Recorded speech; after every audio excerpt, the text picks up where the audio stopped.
Come on, Germany. Yes, guys, Germany defeat Portugal by 4 goals to 2 today. It was a cracking match. I think it's one of the best match in the Euro. So, what are you guys doing today? I'm doing good, ready to debate about who's better between Jamaica or Canada. And then, of course, I got a live stream later on when Toronto plays Orlando. It's a big day. We're going to have some fun today, but I'm feeling good. After how are you feeling? I'm doing good as usual. I watched the game. I think Germany thoroughly deserved that victory. At the beginning, Portugal they were off. They were out the blocks convincingly well, but they ran out of steam a bit too early. But overall, everything is good. I'm enjoying the Euros so far. A few upsets, not as significant as we've grown accustomed to, but nonetheless, especially that Hungary France game, definitely an upset. England yesterday realized that it's probably not coming home after all. So it's good. It has been a good few weeks for football, and I'm enjoying the opportunity to sit and consume each game. Well, I still think you are Italy fans. Italy's winning the Euros. They're going to win. Forza Italia. I I am not an Italy fan. I'm a fan of football, and whenever I see the better team, that's why it's so easy for me to be objective, because I don't have an out and out team. So whenever I speak, people may try and put me in a particular column and say this is your team. It's the same thing. I did a video on my channel the other day, and someone in the comment section said I was Trini. They said my team was the Soca Warriors. So That would be it is. bad. I know. So it's good. It's good when you can watch the game from an objective point of view. It makes for easy analysis, and it oftentimes aids in your judgment, because when you're too emotionally attached to a particular team, then your judgment is clouded, and you come across as a bit biased, and certain things you don't see. So I'm enjoying the Euros, and I'm enjoying watching every single team as a neutral. I try to be unbiased when it's not Toronto or Canada, but when it's Toronto or Canada, you're going to tell. But everything else, I try to be unbiased. But I still accidentally play favorites when it's other teams, I think. Like in Jamaica against somebody else, I'll probably play favorites there because I do respect Jamaica. I think they're good. I tend to be a little bit more strict with my criticism and my analysis when Jamaica is playing.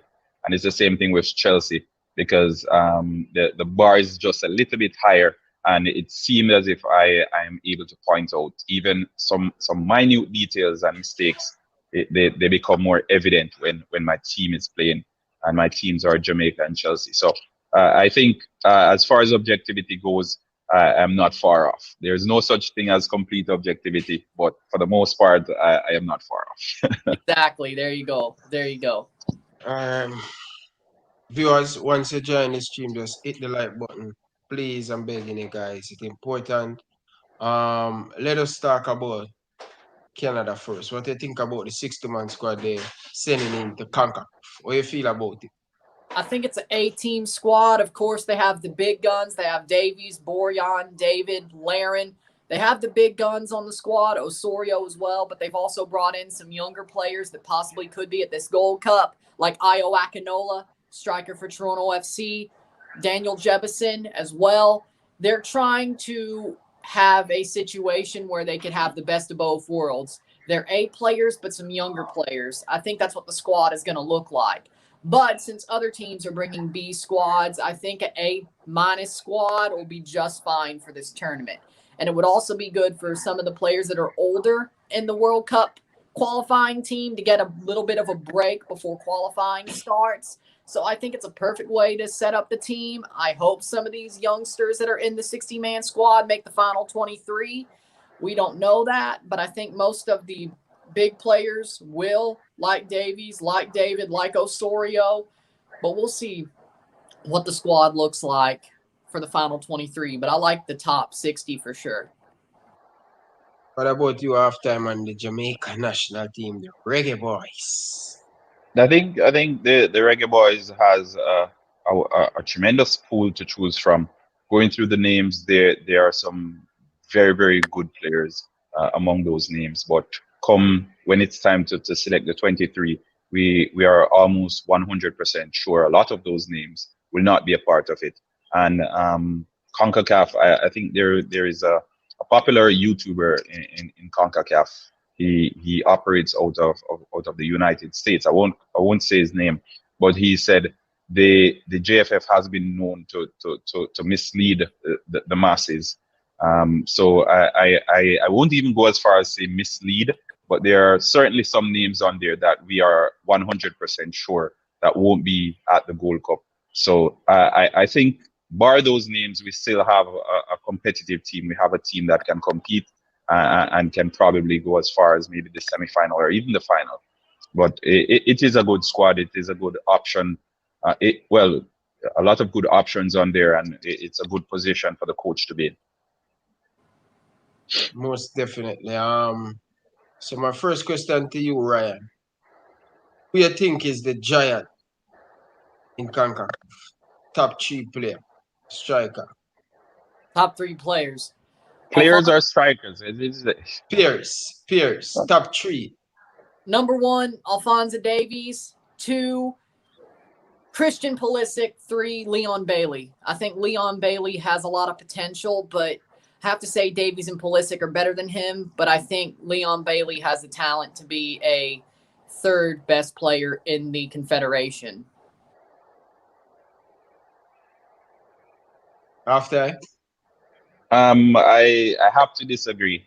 I think the best player in CONCACAF, I have to give it to Irving Lozano.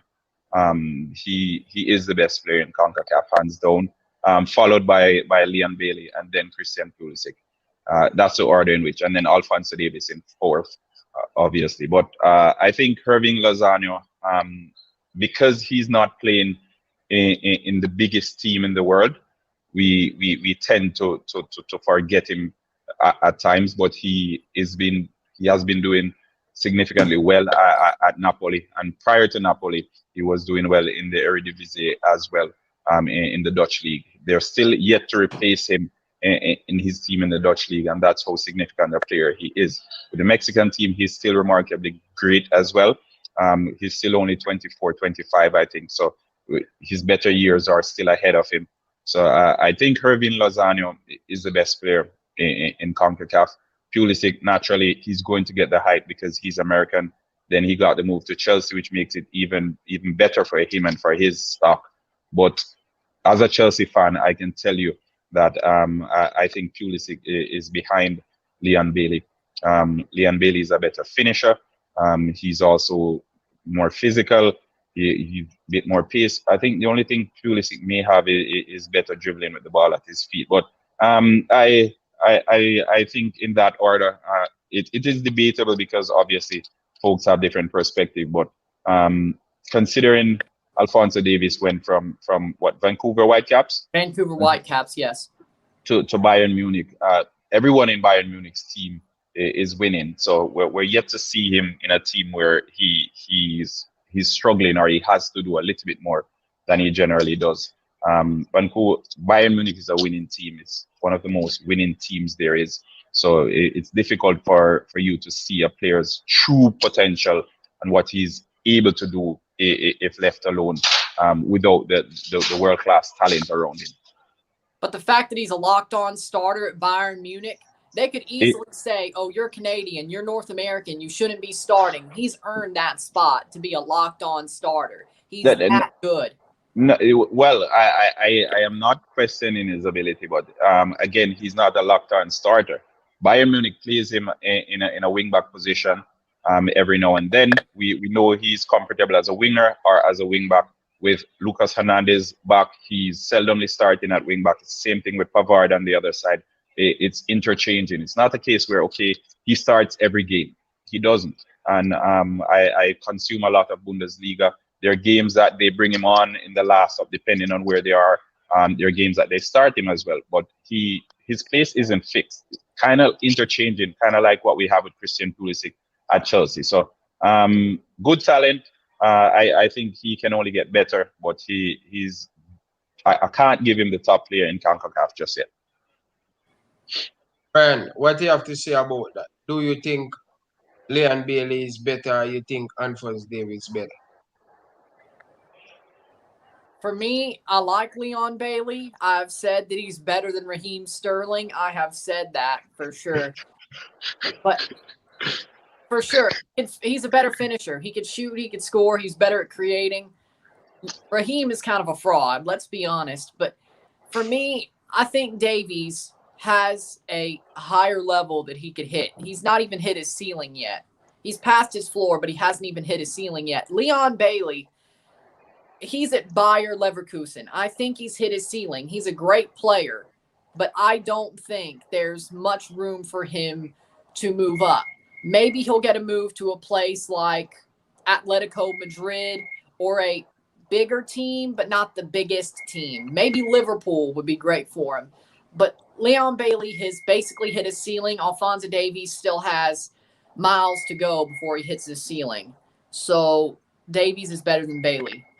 I have to interject, and again, we can have this debate all day. We won't arrive at a fixed conclusion, because it's the same thing with the bookmakers. When they do the comparisons, they still haven't arrived at any unanimous decision. So I can't say yay or nay. I can see the perspective that you're coming from, but I still think there is a big move on the cards for Leon Bailey. Alphonse Davies, he got the move to Bayern Munich. We know that Bayern Munich offered Leon Bailey a deal some time ago, maybe 2 years ago. He decided against it because it was too soon in his career. He's still 23 years of age. Alphonse Davies is 20. So I think you saying Leon Bailey has hit his ceiling is a bit questionable, because we could say the same thing with Kai Havertz at Leverkusen. He dominated the league for the most part. His statistics were off the chart, and we still see him at Chelsea and see him showing capabilities, especially even in that German game today, that he still can go a level up. So I can't say Leon Bailey has hit his ceiling just yet. There's still a lot more to come from him, and as we know, 23 is still relatively young. At 23, you're considered a young player. So we'll just have to see how both players develop. Alphonse Davies has better quality players around him, so he's seldom asked to do the extra bit. We saw them in the Champions League last year, where he took it up on himself, and he did that tremendous run that sunk Barcelona. But again, he has quality players around him. Would we be seeing the same Alphonse Davies had he been probably in a Southampton team, or even in this Leverkusen team that Leon Bailey is in? So again, we won't arrive at a unanimous decision, because it's a matter of perspective. But they're both tremendous players, but neither of them is top in CONCACAF. So, do you think if Alphonse Davies was playing right wing, playing wing for Bayern Munich, you think it would be a different situation? Because really and truly, Bayern Munich didn't play him to play left back. That's the thing. The thing with Bayern Munich is most of the players that they have, they use them in such a way that they're versatile. So instead of getting a player that is fixed in a position, they train the players to be as versatile as possible, because their injuries, the Bayern Munich team, it operates like a machine. So when one of the cogs are missing, they always prepare the players so that they're able to fit someone else in that position without becoming out of place. We saw Alaba. Alaba was originally a midfielder. They converted him into a center half, and he became one of the best center halves in the world. Now he's playing for Austria. The folks in the press are asking that they put him in midfield because he has a better influence on the game from midfield. But based on what Bayern Munich needed at the time, he was playing in that role, and he has grown accustomed to that role. It's the same thing with Leon Goretzka. He was a defensive midfielder, essentially a six. and then he became one of the best number eights in the world. He was scoring kind of like Frank Lampard, of Serge Gnabry, same thing. At Arsenal, he was a winger. They converted him into a centre forward, and it's that sort of thing, right? So Alphonso Davies is no different. At Vancouver Whitecaps, he was playing as a left winger. They got him at Bayern Munich, and they converted him because of his athleticism into a wing back. He can recover. He can give you that attacking threat going forward, and it's this versatility. Joshua Kimmich, the same thing. Exceptional midfielder. He can pick a pass, similar to even Kevin De Bruyne. That's how good his technique is. But they converted him into a right back. So it's Bayern's method of doing things, and it has been working for them. So I think we can't compare players in different positions. But then again, what is his true position? What is his best position? Because I don't think in the role of a winger, Alphonso Davies gets as much goals or his statistics are as convincing. But as a defender, when he produces those statistics, it is impressive because he's a defender. You get what I'm saying? So yeah. I'd understand that. I actually like that thought there. And I was going to bring up Joshua Kimmich because I thought he's great anywhere in the midfield, but they moved him to the back line. I was going to bring up Kimmich when you were talking about versatile players. But you're right about Davies. I think if he played winger, it's either he does just as well or his numbers look substandard for a left winger than it would for a left wing back, because the numbers he gets from defense with the goals he scores and the assists he makes from that position, it looks amazing. You don't see people like Azpilicueta making those numbers. Reece James could do that, but yeah. But that's even like a comparison there. But what's his name? Alfonso. Alfonso. What is it? Alfonso. He plays for Chelsea. No, he plays for Chelsea. Oh, Alonso. Sorry, Marcos Alonso.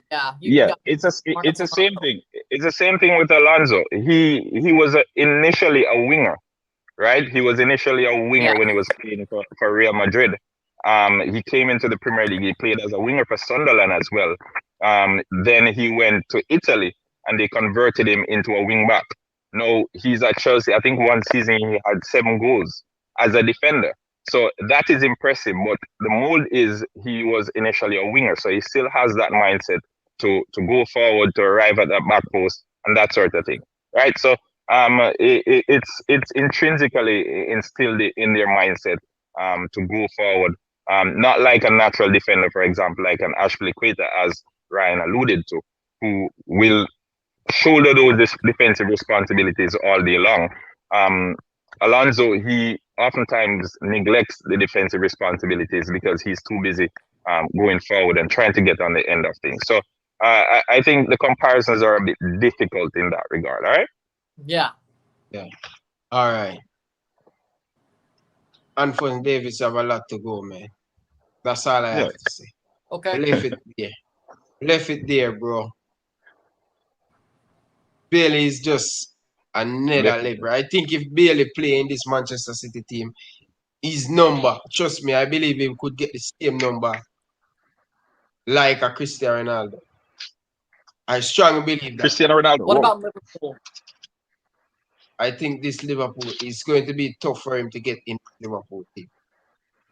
Probably going to sell Mane or Salah, though. You could easily. No, if Liverpool would sell Salah and bring in Leon Bailey, yeah. But I don't think Leon will play over Salah or Sadio Mane. I think City is the team for him.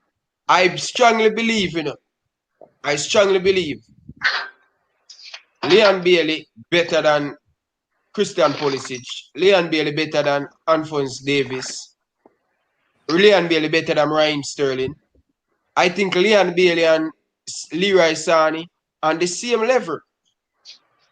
Well, Leroy Sané's level has dropped significantly for the past 2 seasons. So hadn't looked good at Bayern at all. I think both of them play similar. I think that's the replacement City should do for the last 2 years when he leave and go to Bayern. But that is another story, man. But Big up to Leon Bailey. All right, let's move on now. Let's move on. Let's move on now, guys. We think of the better team overall. You see the 60-man squad for Jamaica. You see the 60-man squad for Canada. Ryan, when you look at this Jamaican team, who you worried about the most in this Jamaican team, and which team is better? There's three players that I'm worried about the most on the Jamaican national team if Canada were to face them. Yeah. Kamar Taxi Lawrence of TFC, of course. I like Kamar. He's a great player. He's a great forward player. He's great on the wing. He could also play left back as well, but he presses forward well, and he's brought a great dynamic to the TFC team, even though they've been in shambles for a while. So I think it'll look better once they get their players back, and he's there with those players, Soteldo and Pozuelo.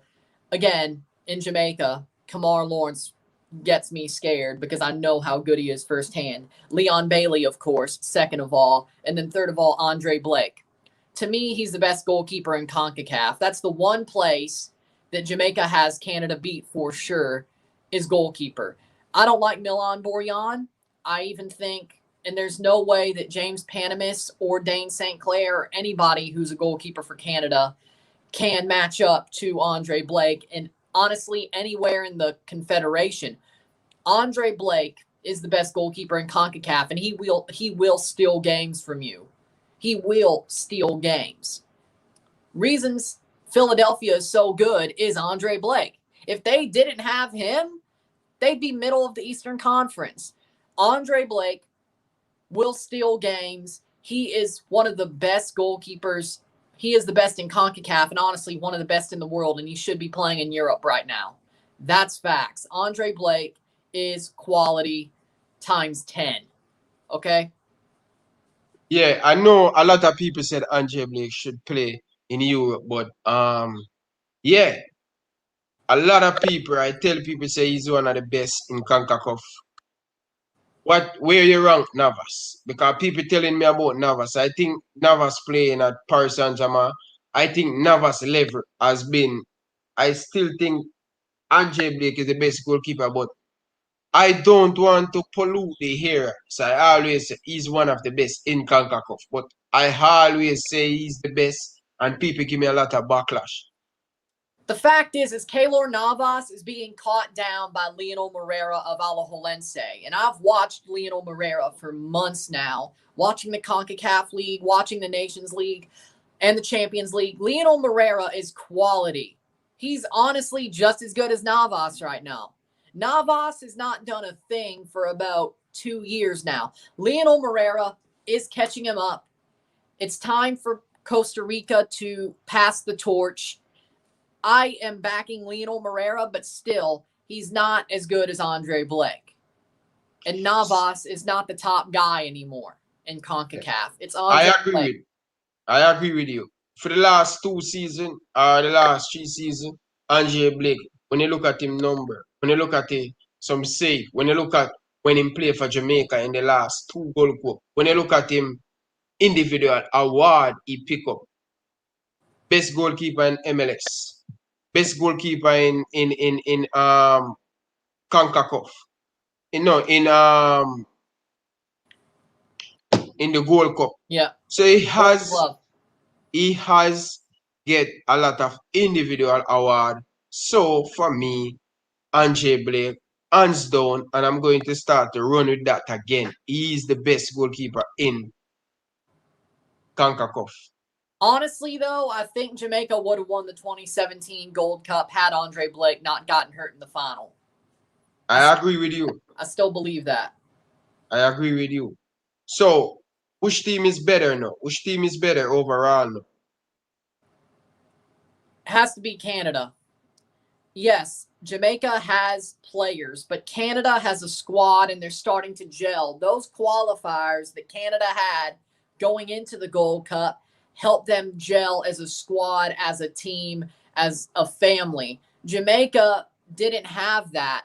They just had friendlies and they got smacked by Japan U24. I don't think Canada would have got slapped around like that. I think the way Canada is built with the players, with the coach, and with the federation, they're all in sync. The JFF and Jamaica are not in sync.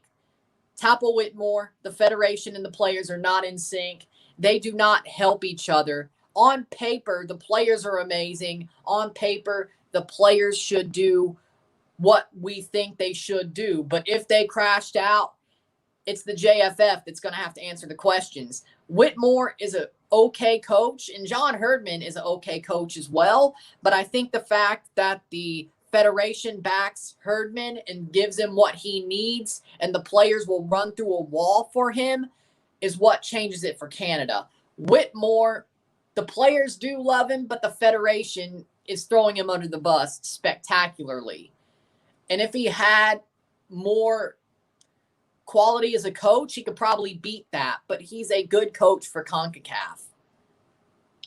Yeah, I agree with you. Why you think Canada name not mentioned enough in CONCACAF? Why you think people underappreciate this Canadian team? Why you think that? Why you think people?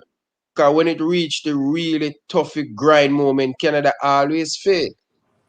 That's for sure. But I think this team is different. Now you can see this team has world-class players, and they have a killer instinct. They won't choke like they did 2 years ago or 4 years ago. This team is different. The games that were supposed to be nail-biters in the past 2 to 5 to 10 years are not nail-biters anymore.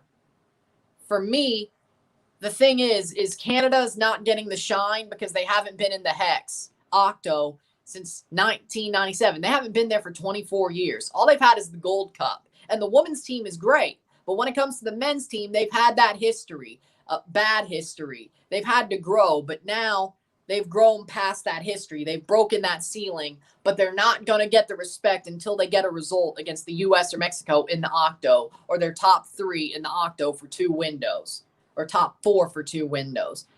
They're going to get the respect as time goes on, but they have to earn that respect. They're not the U.S. They're not Mexico. They need to earn that respect.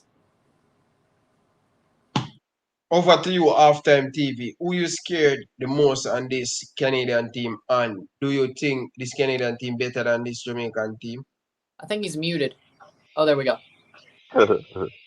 Yeah, I was listening to Ryan there. Again, we have to factor in all the different facets when assessing the teams. If we're to talk about the names, Jamaica definitely has the bigger names, the better names on paper, but football isn't played on paper, as we've grown to see. Herdman, I think he came in and he changed everything with the Canadian setup. He was made technical director, and he was put in charge of from the under 14s all the way up. Now, what this means is he was responsible for the development of the youth coming into the team. So we are to be excited or scared, whichever way you want to put it, for especially World Cup 2026, because as things stand now, I think 20 plus players in this current squad would have been 19 or under when Herdman took over, right? So it shows that he is bringing in a bunch of youngsters. They have, I think, maybe 4 or so youngsters playing in England. 2 of them are 17, 1 19, and 1 21. He is bringing through the youngsters and mixing it with the experience of Junior Highlight and also that midfielder who played for Burnley. I can't remember his name. Scott Arfield. Scott Arfield. So he's mixing it with that little bit of experience, which makes for great transition. They're the superstar names that stand out in Alphonso Davies and Jonathan Davies, who won the French League with Lille. But there are still those youngsters in there that probably we haven't heard that much of them, but they have formed that little bit of chemistry with the squad so far. So as I said before, the Canadian squad, it is more a unit in comparison to the Jamaican team, who we're basically picking up some big name players and taking them to a tournament or to play. And that doesn't necessarily transition into results. If we're to be honest, the last time a team with individual brilliance won the World Cup was 2002. Since then, it has all been team efforts. So that it's a better team, and not necessarily the team with the superstar that wins. So I think the individual names for Jamaica is good. You want to have them, but our team isn't a unit. It's more of a bunch of good players being taught to play together in comparison to the Canadian team that has been gelled properly, and they have a proper coach, they have proper organization, they have a proper structure. And if we are to lose against the Canadian team, that will be the major factor that contributes to that. Because again, we need to ensure organization on and off the pitch. And no, we are neither organized on the pitch nor off it. And the Canadian team has that, has both. Who you worried about on this Canadian team if you come up against them? Well, Alfonso Davis, and the reason Alfonso Davis is, again, he's so versatile. So it's not as if his game is one dimensional. So you know what to expect. You never know what to expect against him. And again, we saw him on the biggest stage playing as a wingback. What he did to Barcelona. So you can only imagine him playing against a Jamaican team that has barely played together any at all. What he do, but he is the major threat. I know the striker. He's very clinical. I think in senior appearances, he's had what I think 90 something appearances at the senior level, and he's had 43 or 44 goals. So that's almost 1 in 2. So he's clinical. But again, we have strikers in Shamar Nicholson and in Andre Gray and all these names, Kemar Roof, who are able to score goals.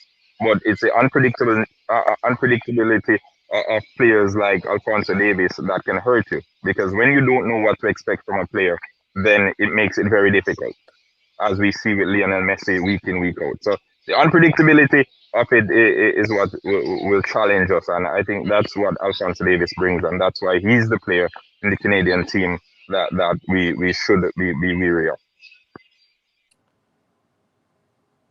Most definitely, most definitely. So viewers, let we hear your thought down in the comment section. What do you guys think about which team is better, Canada or Jamaica? Or Jamaica have the better player on paper, and as a unit, the Canada national team is better than this Jamaican team. For me, when I look at how the Canadian team play against the 80, I think they really have a very good team. They probably don't have a lot of name player, but they have a good team. They are playing together. One thing Canada really weak in, and I don't know if you want to elaborate more on that, Ryan. The backline and the Yes, yes. goalkeeper. That's the weakest point That's of the this weak Canada. spot, yes. For me, especially goalkeeper, with Milan Borjan, their longtime starter, they just don't play as comfortable in front of. During the Haiti games and the Suriname game, you could tell compared to the Aruba game when Dane St. Clair was in goal, these players were not as comfortable with Borjan and behind of them. Being in front of Borjan, they were not as comfortable. They were more adept to making mistakes and letting in howlers. And I was scared at most, or nervous, I shouldn't say scared, but nervous watching those matches because I don't think Borjan is quality enough to be the goalkeeper of this team. Yes, he's been there for ages. Yes, he's a leader, but I'd rather have somebody younger like a Dane St. Clair or James Panamis or Thomas Hasal or Maxime Crepeau, somebody like that who has the reflexes, who the players are more comfortable in front of, who can also lead, because these guys can lead, all 4 of them. They're younger. The players are more comfortable in front of them. They need to have the comfort to be better at the back. Now, there are the defenders. At first, yes, the defense is still the weak point, but there are center backs coming through, such as Scott Kennedy and Frank Stirring, that are making the back line more steady. Solid. But I'm still scared of a ball going over top and a long ball and a run onto it. That's something that still scares me. I think that's still a problem. For me, I like the 3 at the back they've been using with Vittoria, Henry, and Stirring / Kennedy. I think Scott Kennedy may actually be the better center back in that situation. Looking at it, even though I think Frank Stirring looked amazing against Aruba. Scott Kennedy playing the 3 games he did against Suriname in both Haiti games. I would put Vittoria, Henry, and Kennedy in that back 3 in the 3-5-2 for sure. And that makes me a lot more comfortable with this team defensively. Yeah, he said the weakest link in this Canadian team is the defense.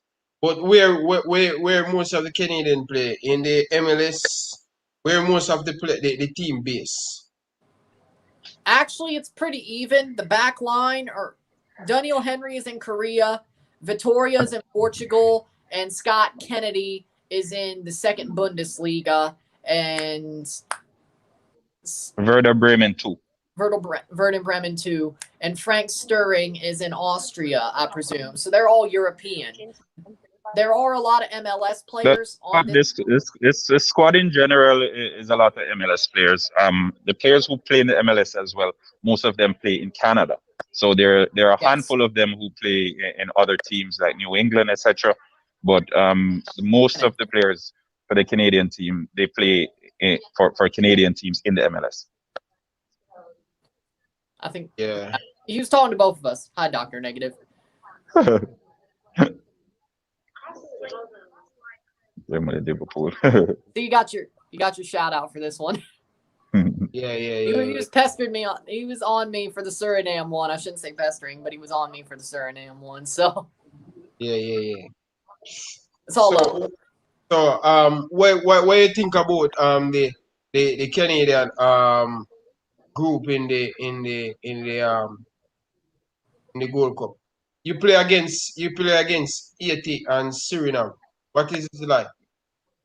You know, I do a watch along. You know, I do all the watch along, and I worry about this Canadian team big time because you playing against Suriname and playing against Haiti, and you guys scared.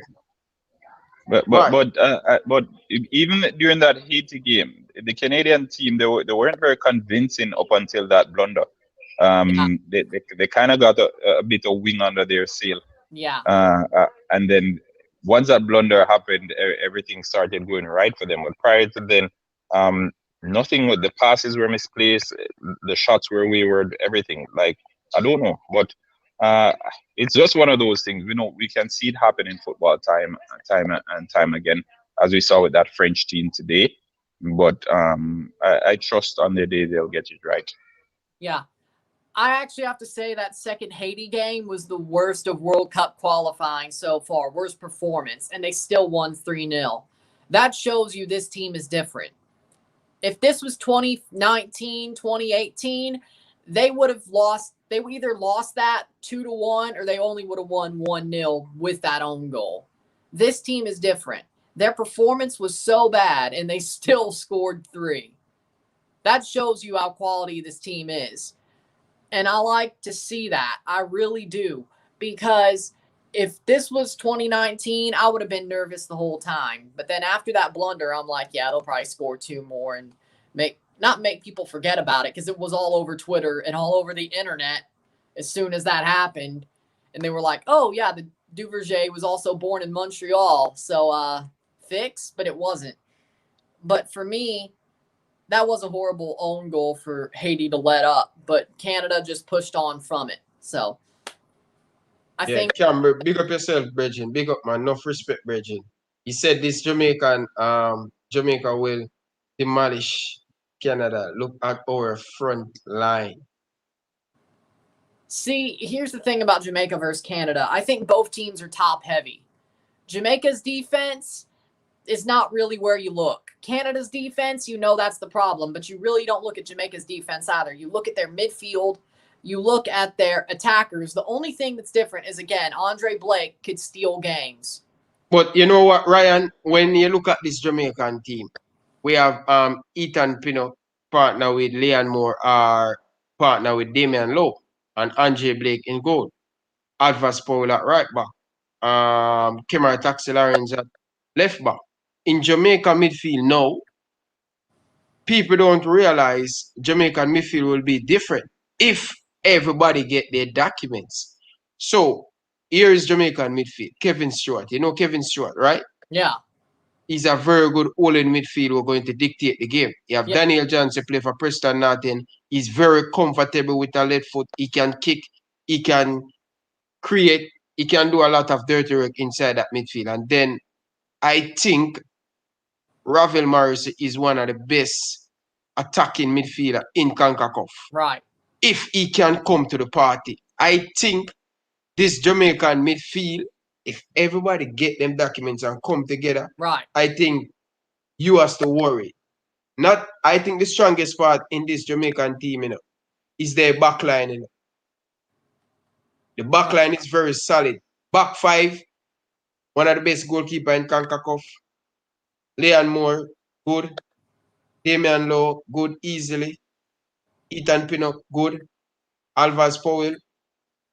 So Jamaica have quality all over on the pitch. So if they come up against Canada, I think it's going to be a big,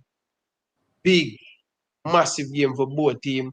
But I think this Jamaican team, if they can come together, just like this Canadian team, they are a unique and they come together. That's the chemistry you guys have.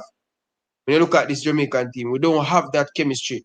But if we come together, trust me, it's going to be difficult for Canada to stop it.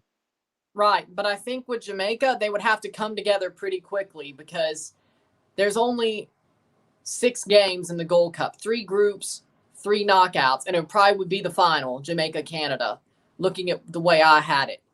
For me, it's hard to have 6 games of a team really gelling together. You have to have about 8 to 10 games to really gel. So they're just going to be starting to hit their stride by the time of the final, but I think they're hoping for the octo if the documents are processed. But there's another problem with that. The JFF is just bureaucratic and slow. They're not doing well. The JFF are not competent really at all. They're kind of shooting themselves in the foot. They're shooting the team in the foot. Like, the players are great. If they get their documents, yes, this team is even on a whole nother level than they already are. Jamaica is what I'm saying. The coach is good. Yes, they play for Tapa, but the federation is the problem. If you crash out or if you lose in the semis or lose the final, I mean, I wouldn't really blame anybody if you lost the final, but if you want to blame somebody, you blame the federation. You don't blame the players. You don't blame Tapa. You blame the federation.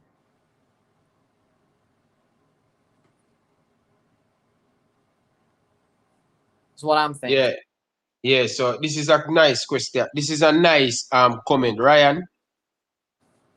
So he basically saying only five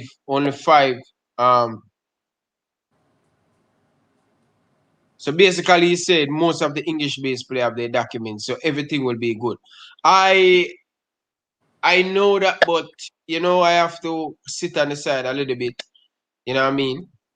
Because sometimes you say stuff and when it don't come true, then you hear somebody down in the comment section telling you off and this and that. So I'm just keeping it safe.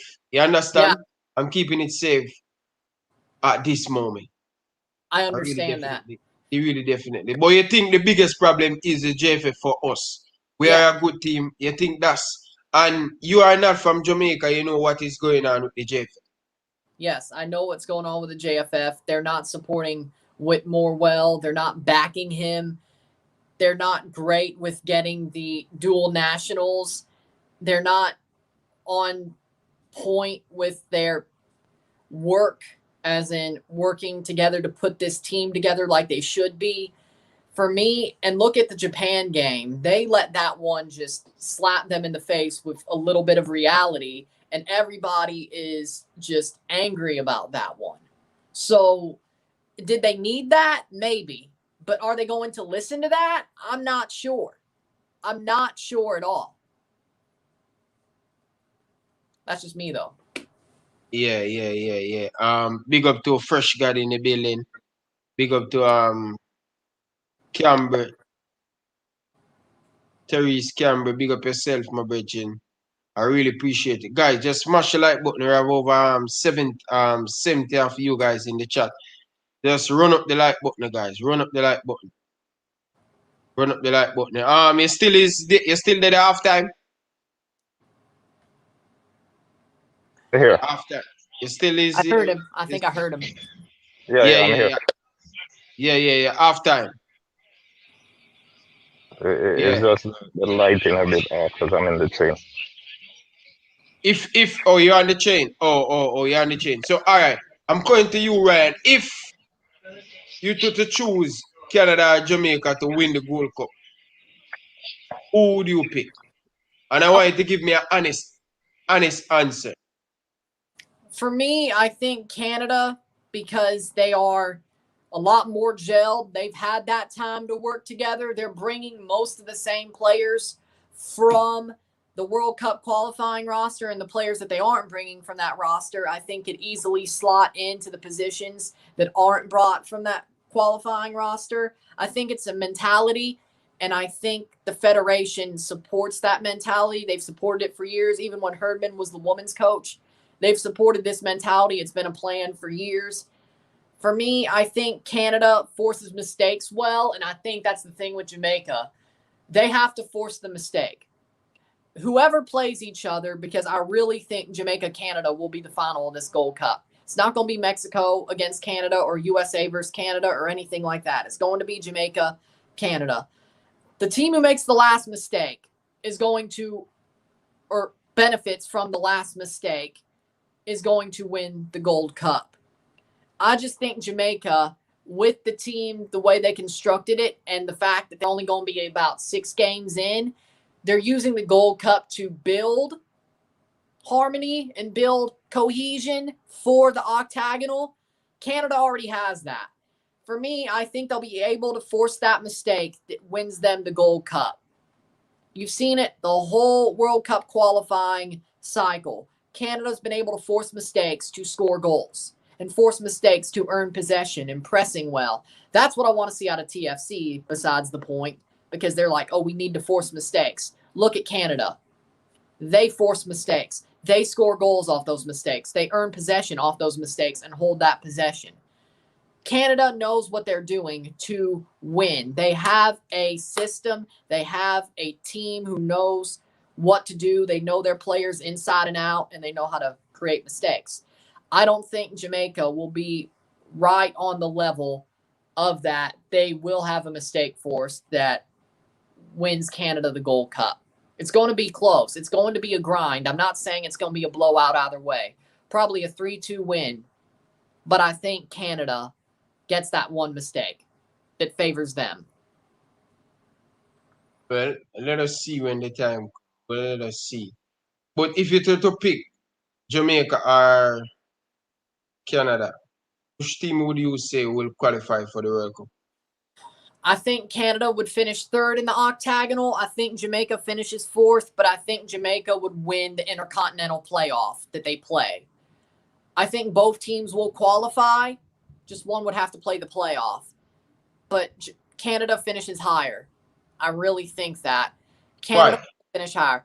Because, again, they will have more togetherness. And with the fact that Mexico, they're playing Mexico behind closed doors. They have the talent to get a point off of Mexico away. I hope they do.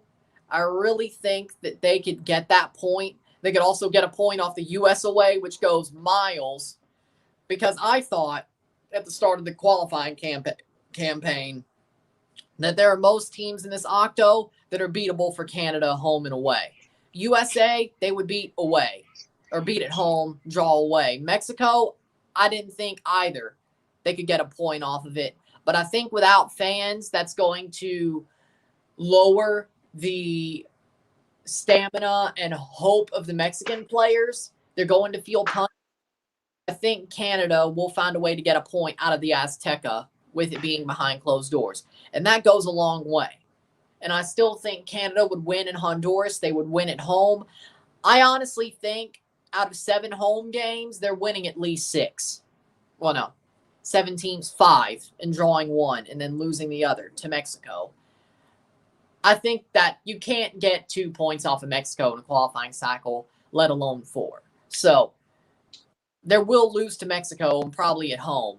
But 4 5 out of 7 at home, they will win. I think they'll win 3 or 4 on the road, and then the one that they don't win, the USA, 4, 5, 2 or 3 points of draws on the road. The way it works for me with the points, I think Canada has a good enough team to get enough points to finish top 3. Well, and then Jamaica just finishes right behind but wins the playoff. listen, all the talking. When the pressure is on Canada, they crumble. Yes, I know this is a different Canadian team, but this Jamaican team, my brother, they have the experience. 2 Gold Cup final. They lost. Runners up in the Gold Cup. Last Gold Cup, they not do too great, but we still appreciate where they finish in the Gold Cup. But this Jamaican team have a lot of experience. They have some very good quality player. Canada on the up right now. I don't think this Canada team have the experience like this Jamaican team. Alva's Poet is going to be why I'm 3rd World Cup qualify. Same thing with Kemara Taxi Lawrence. So this Jamaican team, they have a lot of experience and they're still young. So it's going to really difficult for this Canadian team to finish in front of Jamaica to come 3rd. No, I'm not having that one, man. I think this Canadian team is for the next cycle. Next, They're The going to be next. automatic in 2026 because U.S., Canada, Mexico, they're going to be automatic. Yeah, but the team will be ready for that cycle, like to compete. But now I think the youth in the roster that you have now, as I spoke about earlier, it's preparation so the Canadian team can be competitive come the next World Cup. But I don't see them edging out Jamaica now, if I'm to be honest. I think the Jamaican players they're hungrier for it because for a lot of them it's the last chance really. Mikel Antonio coming in, it's his last opportunity at World Cup. You have to take note of these players who are approaching the twilight of their career. They're hungry to get to a World Cup. So Right. that's how I assess it though. A lot of these Canadian youngsters, they're mindful that okay, we qualify automatically next time around. So we'll be ready. We'll be fitting up. Alfonso Davis will be 24 by then. A lot of the other youngsters will be just getting to 21, 22. So I am not too worried about them now. But it's one to watch for the future. Kind of like the US team in 2018, where they missed out, and we were looking and we are like, okay, US missed out, but it was like more like looking ahead and expecting them to come good, and we're seeing it now, filled with youth, filled with exuberance, and they look like they're ready now. I saw somebody say that the 4th place team is going to face Syria. I'll take 4th place because I could see Canada easily beating Syria. Jamaica would too, but if it's Syria, I'm just afraid of getting a South American team. But if it's Syria, I'll take that. I'll take the Asian team, no question. yeah, I think the Asian team made a much more the CONCACAF team would have give this them region they are much better fight instead of the South America. Yeah, because regardless of what, if Jamaica play against Peru, it's going to be difficult. I think it would be close, but I think for either team it would be close, but I think there'd be some heartbreak there if they played Peru. But Syria, that's an easy win for both teams in 4th place. Yeah. I wouldn't want to play Peru. You don't want to play Peru. I'll tell you something. There's no such thing as an easy win when there's a World Cup on the line. Yeah. So the easy win, you see how players operate when they draw games at the World Cup, and it's draw.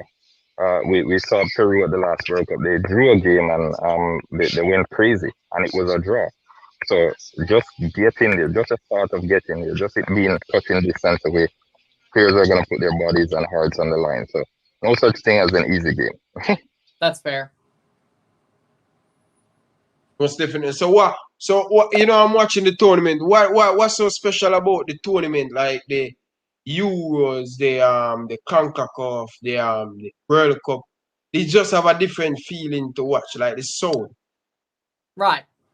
Like international tournaments, like I don't like international friendlies when it gets to the international breaks. They're kind of boring for me. I'm more of a club football guy, but once it comes to the Euros, Copa America, Gold Cup, World Cup, that's when international football gets good because you know these teams are fighting for a big prize, one of the biggest prizes in the world. With that said, when you're playing a big tournament like that, you want to be known as the best in your continent, the best in the world. Playing friendlies and playing qualifiers just aren't the same to me. Playing in these big tournaments makes you into a legend if you can get to a certain stage. Like if Canada gets to the quarterfinals.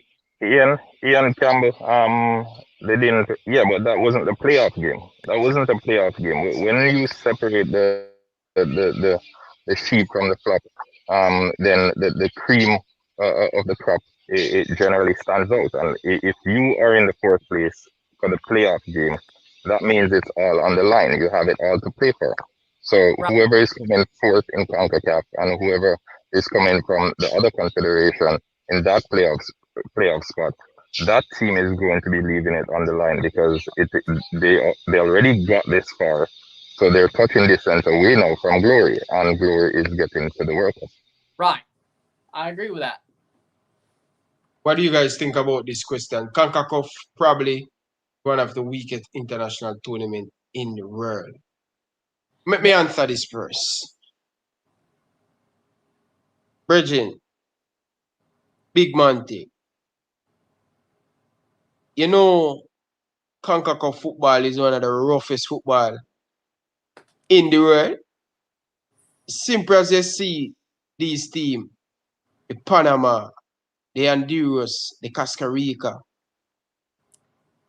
the Jamaica. Trust me. And I learned this from my very young. CONCACAF football is a difficult. Just want to let that clear. It's difficult. It's difficult. What do you have to say, Ryan, about that? For me, the Gold Cup deserves way more respect. It deserves way more respect. Yes, the Euros are a historical tournament. Copa America as well. But Gold Cup, honestly, to me, has the most fun football, the most quality of football. Crazy stuff happens every match because CONCACAF is the Wild West. People do not respect this confederation. If you just watched, yeah, maybe it's not as good as the top in Europe or the top in South America, really just Europe. But if you watch this confederation, you'd be like, hey, at least it's entertaining. At least it's entertaining. Like some of the stuff I've saw in the Euros, it's like, okay, cool, great goal, great play. I want to see somebody basically get damn near just ran off the pitch because it's fun to watch. I mean, if it's not your team, it's fun to watch. But the way CONCACAF is, you're going to have to fight for every inch. They're not calling some stupid thing. They're not calling some dive in the box when somebody gets just this close, like studded on the foot, like Raheem Sterling tried to get the penalty yesterday against Scotland. They're not calling that. I know it wasn't called in the Euros, but I'm a lot more sure it'd be called there than in CONCACAF. CONCACAF, they're not, yeah, that's a dive. Yeah, we're not calling that. You're going to have to earn everything, and that's why I love CONCACAF. Ryan, I have to disagree to an extent because especially in that Nations League final, there were quite some suspicious calls, and that was between two CONCACAF teams. Horrendous calls from the referee.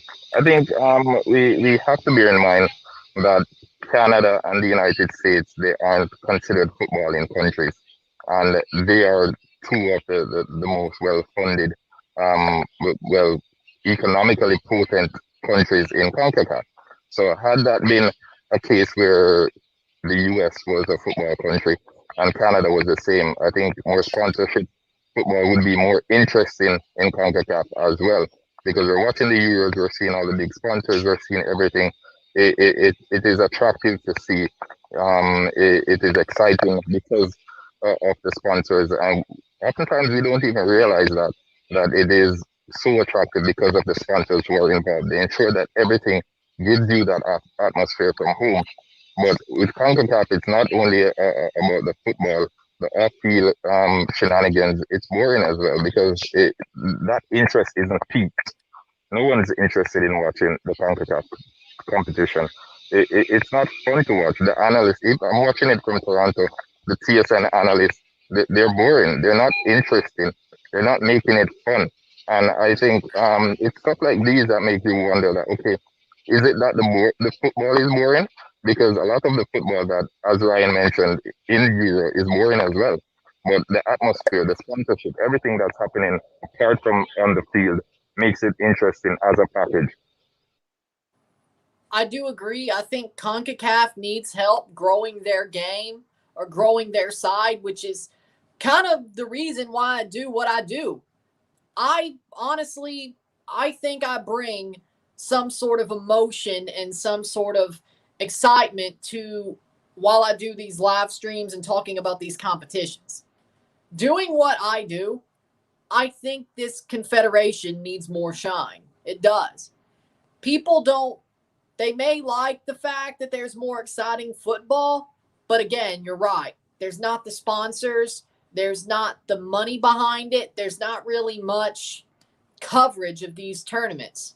So when it comes down to it, you're trying to fit a square peg into a round hole. CONCACAF does not understand how to get respect. And I understand that. So it's up to people like us to try to get CONCACAF that respect. And that's the good thing about the social media era. The football is good, but it deserves to get its respect. But people like us need to build that respect because they sure ain't doing it. CONCACAF ain't doing it for themselves. It's the people who watch the Confederation who's trying to build it. And the players too. True. And if we're to be honest, the only team in CONCACAF that actually has a true footballing culture is Mexico. And they're ranked 11th in the world. So it says something about them. It says something about them that we're actually lacking that footballing culture. And if you go to Mexico, they live, they eat, they sleep, they breathe football. That's not the same in the United States, who's the next best rank at 20. So I think with that little nudge, the United States, they can improve football as a package. We're seeing them, the MLS is growing, all of that. It's getting a little bit better. But again, as an entity overall, they're still like the fourth sport in the US. There's baseball, there is the NBA ahead of it, and there is still American football, which is the NFL. So it's four down. So I don't know. I think if it were a little bit further up, then we would have probably seen the standard of football raise and the interest a bit more as well, because most of the conglomerates of the media, they operate within and outside the United States. They're close tied to the United States. So I think that's a missing link that's needed, and it's not a question of our football, but it's a question of the external facets. Right. And yeah, I have to answer this question from Abdul. Am I from the South? Yes, I was born in Mississippi. Moved up to St. Louis when I was 4. Want to move to Toronto in the next 2 to 4 years. Probably will make it. We're doing good here. So subscribe to my YouTube and you'll see it. But I was born in Mississippi. So yeah, that's where the Southern accent comes from. Proud to be from Mississippi, but don't really feel American, but I'm proud to be from Mississippi. Hail State.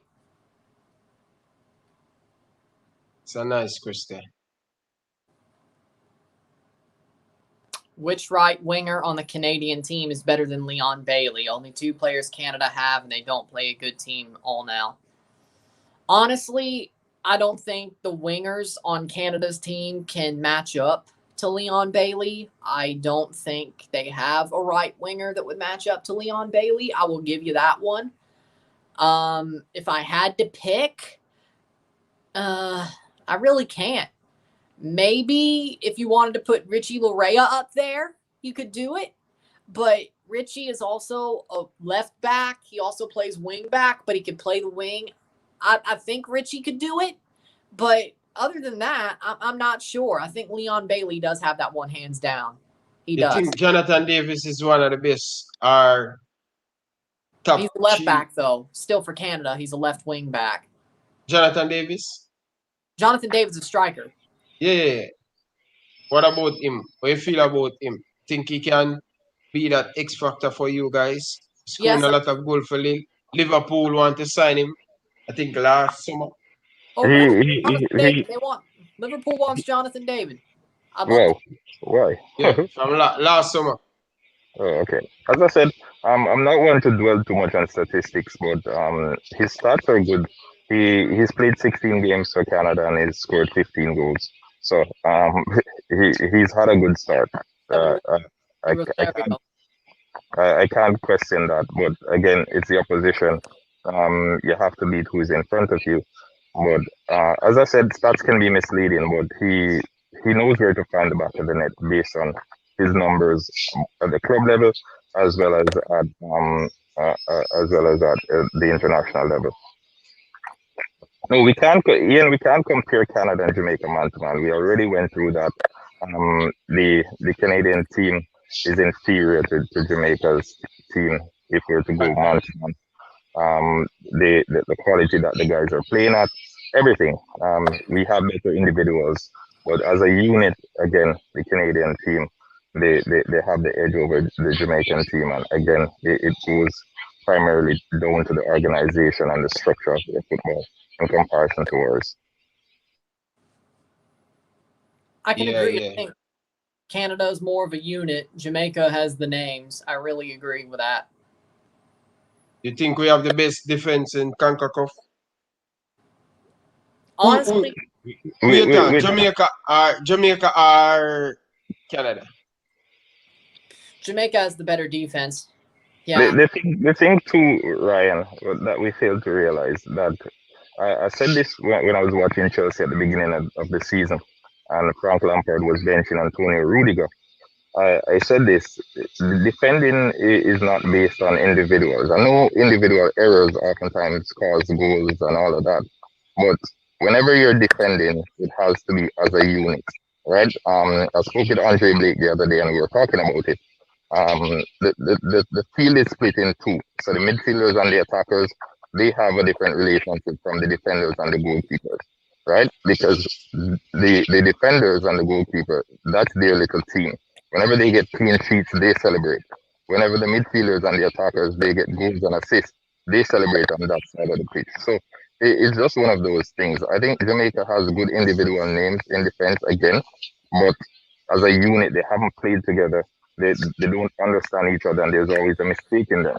And that's why in that Serbia game, I saw the goal coming.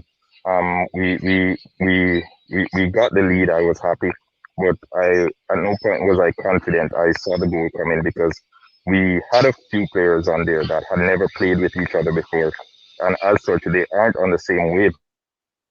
Right. Not on the same wavelength. You're likely to make mistakes, and your partners, they don't know how to react because they didn't see it coming. They can't foresee it. Now, had they played with you before, they would have known that, okay, probably Ryan isn't good with his left foot. So whenever Ryan tries to control a ball with his left foot, they know that they should be on high alert because he probably might miskick or something of that sort, if you get the perspective I'm coming from. Right. So, whenever you assemble a group of defenders, you need to ensure that they're playing together and they're playing together for a period of time. Sergio Ramos with Varane, we saw them, they played for however long. As soon as either Militao came in, it was a little bit shaky at first, but 6 games in, they started to look a little bit better, and then they finished the season strongly. So defenders need time to gel with each other as much as the team in general needs time to gel with each other. agreed with that. I agree, 100%. Yeah, guys, we're going to wrap up in a few, probably about 5 more minutes to wrap up, or less than that. Um, so who you think Jamaica should partner at centre back half time? I think if they play in a three or two again, it's a difficult one because we don't know what Papa will do. He likes to play a three. I think playing a two is a little bit suspect because we don't have good defensive midfielders. But I think Ethan Pinnock and Roof, those are the three that I like. Yeah. But Tapa don't really like to play three. But I think he was playing 3-5-2 at one point. Yeah, I think he a better defender now. I think he should play 2, 4. That's what I'm saying. Whenever you play two, because remember, it's two center halves. It's two center half and then a right back and a left back. So the two center halves, they generally play two defensive midfielders in front of those for additional cover because they're at the middle. So I don't know, but we have good options. We have Damian Lowe. I think I'm a big fan of Damian Lowe. I think he's very versatile. He's good in the air. He's good with the ball at his feet. He can bring the ball forward, good transition play, that sort of thing. And sometimes we need that midfield player who is able to take the ball from defense to the forward. Damian Lowe can do that from a defensive position. So he can collect the ball and he can take it 20 yards forward. So I admire that about Damian Lowe. And then in all the defensive areas, he ticks the boxes as well. So Damian Lowe, definitely. Ethan Pinnock, he was championship defender of the season or in the team of the season. So I think Ethan Pinnock gets in as well. Again, Roof, not Roof, sorry, Liam Moore. He's a good defender. He tends to be on the physical side, oftentimes, sometimes more than he needs to. But again, good defender and good option to have. Yeah. Ryan, whenever you want to leave, because I know you have a stream in a couple more minutes, so you can let me know. Hey, thank you for having me on here. I had fun. See you soon. Appreciate it, man. Guys, make sure you go and check out Ryan channel. Tell the people where they can find it, right? Look me up, Ryan Anderson, on YouTube. RSR Toronto would also work, but I should pop up right off the bat. Or look up Toronto, Orlando live stream. It should be right there if you want to jump onto that after this is over. But hope to see you on my channel. I'll see you soon. Thank you for having me on here. Peace. Peace, yeah. Half time. Tell the people where they can find it because I don't want to keep you guys on. I will stay on a little bit more. I will talk some more Reggae Boyz. So when you're ready to move, you can move. Just let me know. I will be here. All right. It's Halftime TV on YouTube. Halftime TV on Instagram as well. J_analyst21. And check out our panel discussion next Wednesday with Ryan LFC, Coach's Desk, Coach Minzy from Coach's Desk, and Simon Preston from Reggae Boy Commentary. We'll be discussing hashtag no USL player. And it's primarily about the uproar that we've been receiving about USL players being included in the national setup. So it will be quite an interesting discussion. As I said, subscribe to Halftime TV and turn the notifications on. It promises to be a treat. Ryan, it was fun while it lasted. I'll be in the comment section. You know, I'm in the street, so it's a bit difficult to keep track of what's happening over here. But I'll definitely be in the comment section, and thanks again for having me. No problem, Betchy. No problem. Yeah, viewers, I will be here for just a little bit more, to have a nice little conversation with you guys. Make sure you guys smash up the like button, man. Come on, guys, man. Let us see how what. Can we get the video to 100 likes? Come on, guys. That's the aim. Get the video to 100 likes. Yes, this is a very good comment, Up to a Canadian know what's going on in Jamaican football. The JFF is the biggest problem.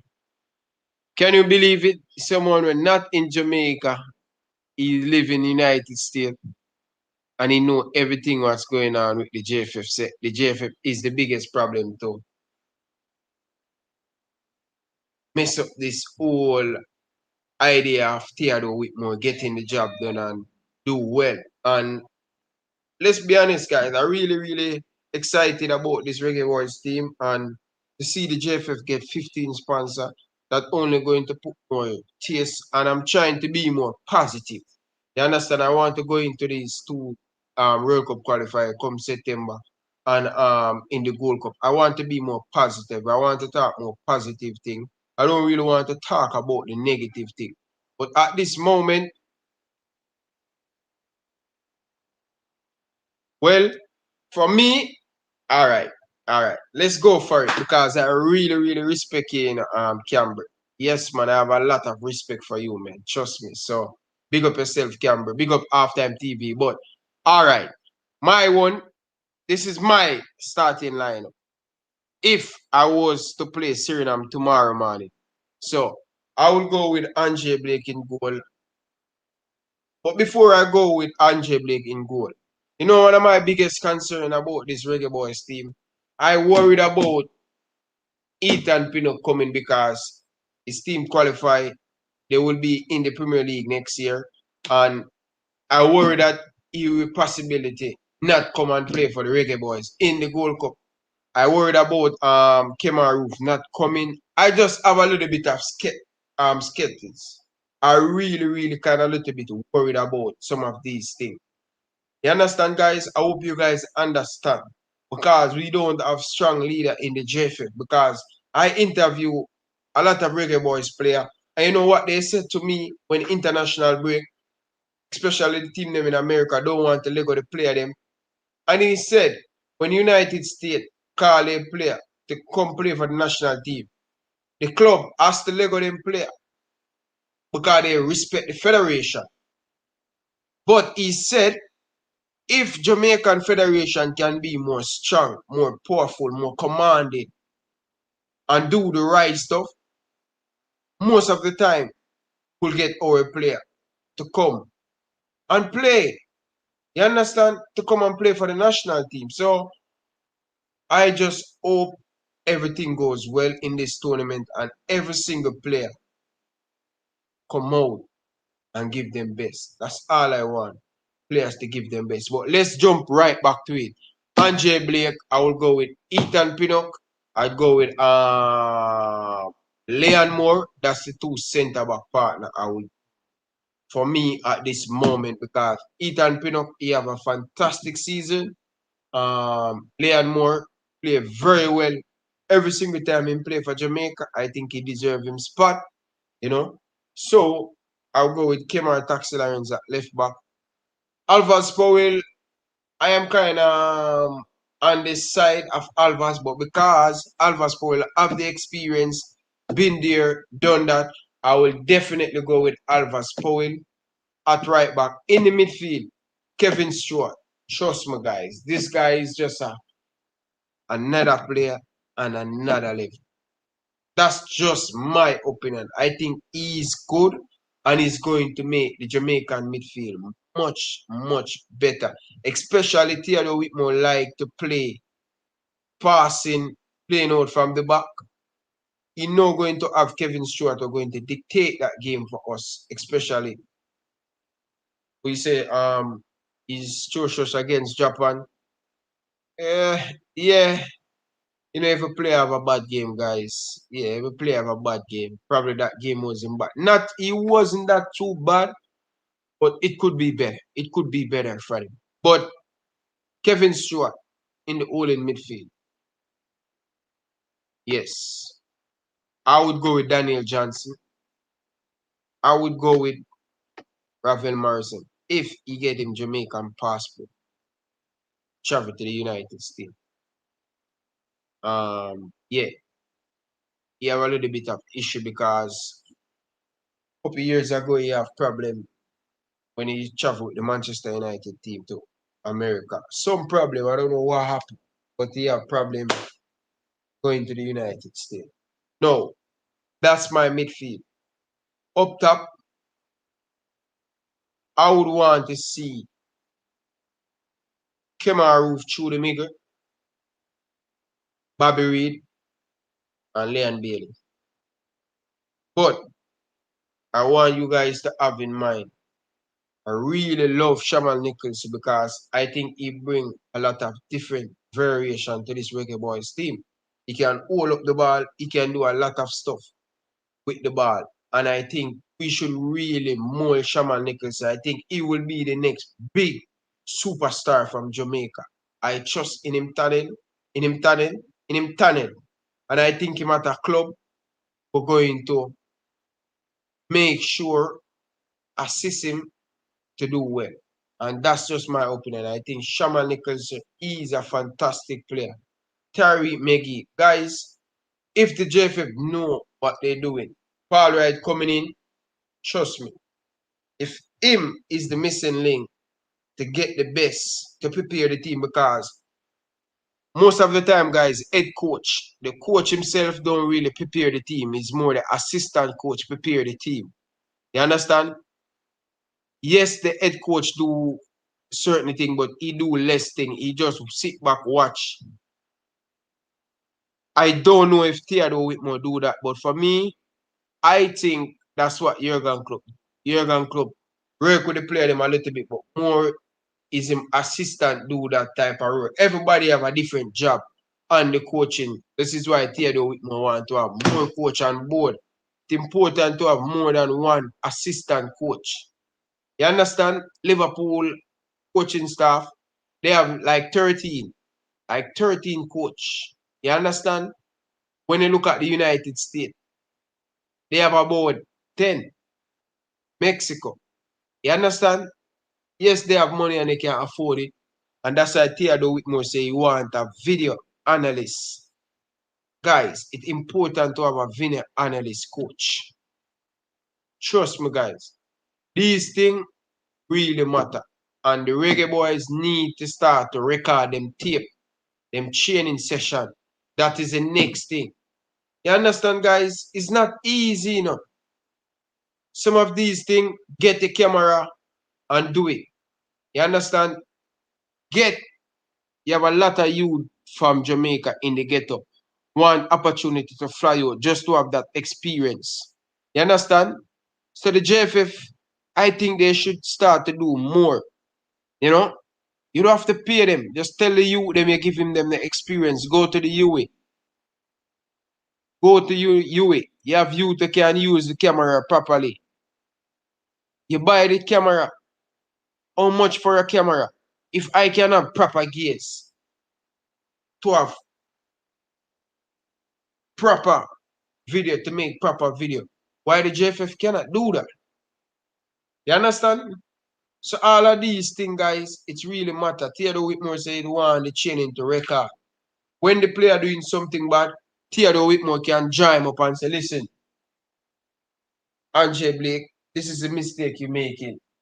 I want you to stop to run here. I want you to start to run in that straight line to reach the C instead of run that way to reach L and then go right there to reach F and then go right there when they can make a straight run. So all of these things matter. So when you're telling a player saying doing it wrong, where is the tape to show the player that he is doing something wrong in training? Where is it? So these are the things the JFF need to work on, guys. And they need to work on it as quick as possible. We have a very good team, and I hope Paul Hall can just bring something different because he have the experience, coach in QPR, he around the QPR first team. He's doing a fantastic job. He have a lot of experience. He really, really, really, really can be that missing link.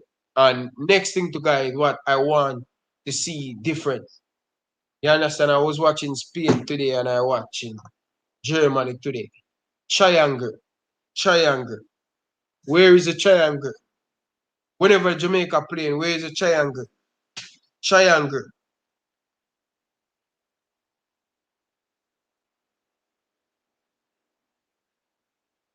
Where is the triangle? See it here? I don't know if you guys seen it, but the light, man. Triangle, we need to see triangle. Option. Stop need to see player walking on the pitch. You understand? This is just a start. Yeah. And yeah. As I said, guys, Craig Butler, he know a lot of stuff, he know a lot of things, and he doing good. This is my Instagram, guys. This is my Instagram. LFC Domination. It's right up there on the stream. Listen, guys, we have Ravel Morrissey. He's a good player. Ravel is a good player. You understand? And to get Ravel in this team, that's a big priority. We need to get Ravel movements off the ball. And look if you see, look when this Jamaican team come together. When I make a video and say is Ravel Morrissey is the best midfielder in CONCACAF, a lot of people laugh off of me. Say I'm hyping up Ravel Morrissey. But watch and see when Ravel Morrissey play with the likes of Leon Bailey, when Leon Bailey going to make that run. When Shaman Nichols will not stand up on him. When you have Kemar Roof will run. When you have Bobby Reed will run. Trust me, guys, when you have player, we're not going to keep coming into the midfield to get the ball at their feet. They're going to run behind the defense. And you have Daniel Johnson, you're going to have Kevin Stewart, you're going to have Ravel Morris, you're going to spray these pass. You understand? So just look out for all of these guys and want to see the country do better. All of us here want to see the country do better. From Campbell go right down. From Terry go right down. All of us want to see the country to do better. We have the team now. And I said this, guys, and I don't know if most of you guys here, I said if Whitmore don't win this Gold Cup, I think I really have to consider him if he should lead this team to World Cup qualify. I want to hear what you guys have to say about that. If Theodore Whitmore don't win this Gold Cup, I strongly believe we can get a better out there that can coach his team and get the best out of this team.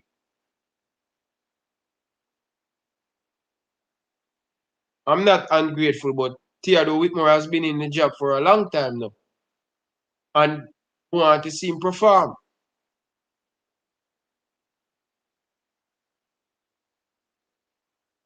We have the quality now.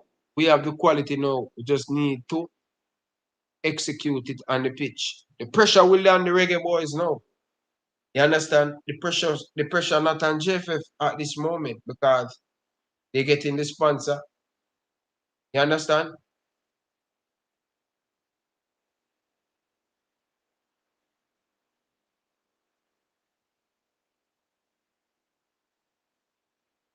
Fresh God. Fresh God. They see you, Fresh God.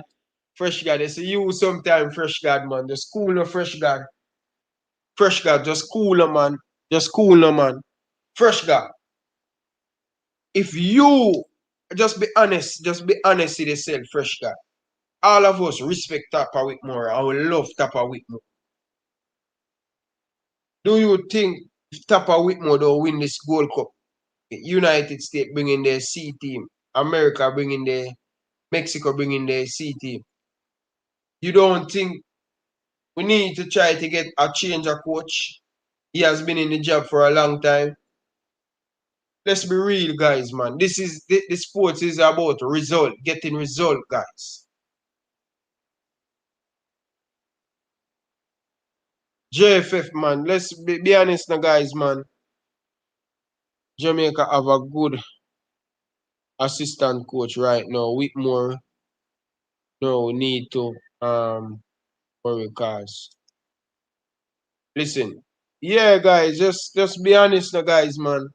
Guys, and the next thing too, I don't really like. I stated so many times and said So Fresh God, you don't want to see the nation move forward, man. You don't want to see the nation move forward. If you are going to tell me, say, if Theodore Whitmore, so you're telling me, so what Theodore Whitmore have to do in this Gold Cup for you to say, all right, him to keep him job? Let's be real, no, man. Let's be real, no, guys, man. Trust me, guys. Let's be real, man, guys, man. Big man thing, people. All I want to see the team qualify. You know, it's a feel good to see Jamaica play in the World Cup. Hmm?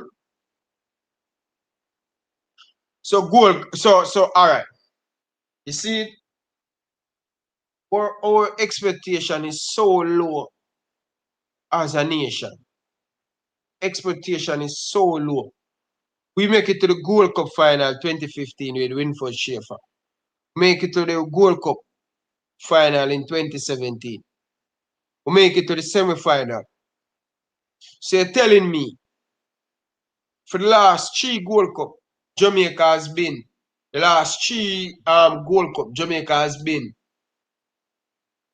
in the last 2 final. Yeah, Jamaica has been in the last 2 final. So you're telling me, Fresh God, just going to the final. Why keep on going to the final and not winning it?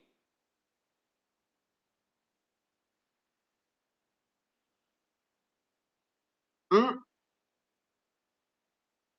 Okay, someone said, all right. So, all right, all right, all right, all right. So, someone said we cannot sack him and qualify right on the corner.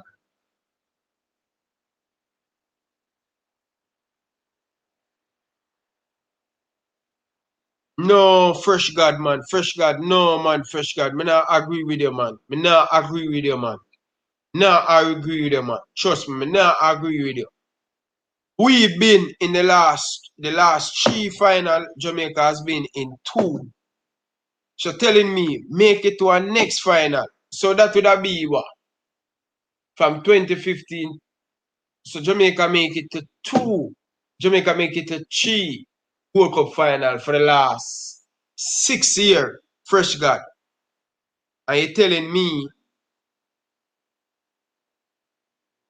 go to the final and lose, and you don't think we should question Theodore Whitmore if he's the right man to take the team into the World Cup qualify?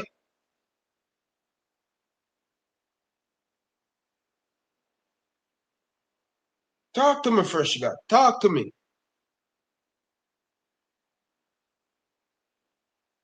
Talk to me, Fresh God. Fresh God. I'm telling you, man. If we want football, Jamaican football to get better, we have to think big and we have to dream big. Yeah, yeah. We have to think big. Big man thing, guys. There's no way we can go the last 6 years, we got 3 and we don't win 1. I want to have a question the coach. What do you mean by if it don't broke in? What do you mean by if it? What do you mean by that? So what? So Jesus Christ.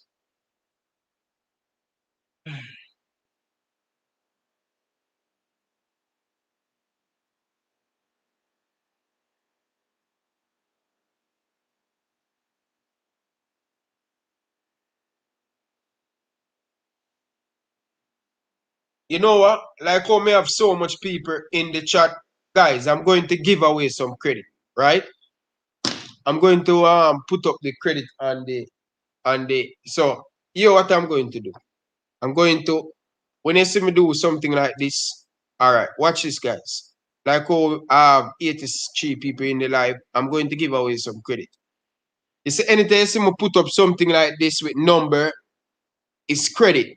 So the first person who can put in the number the quickest, I'm not going to call it up. I have a Digicel and I have a line. But this only can work in Jamaica. So I will put up the Digicel first. So I will put up the number on the screen. So the first person can put it in their phone, they win the credit. All right. Normally I would make you guys call in. You know what? I should make you guys call in. Yeah, Coach's Dex live will be. So we have some time. We have some time. I'm going to challenge you guys. If you want to win credit, I will put the link and you guys call in and I ask you guys question. And you guys can win the credit. Right? If you guys want that, let me see the thumbs up in the comment section. I'm going to give away 2 credit. See?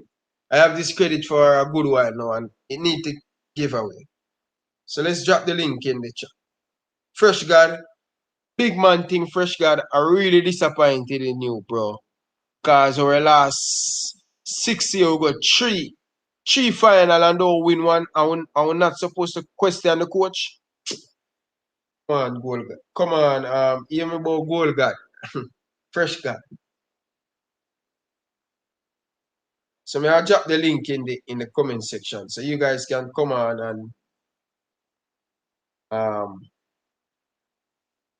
I'm going to ask you guys question, right? So make sure you're ready. It's going to be Reggae Boyz question. That's the link, guys. And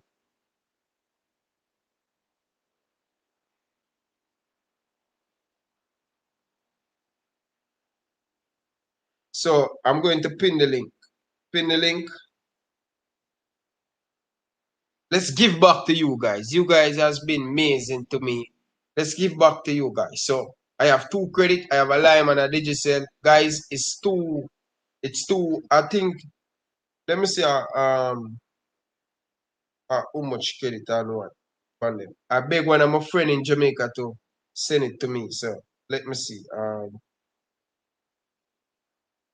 Red send me the credit. Let me see how much credit him send. He sent me this from what?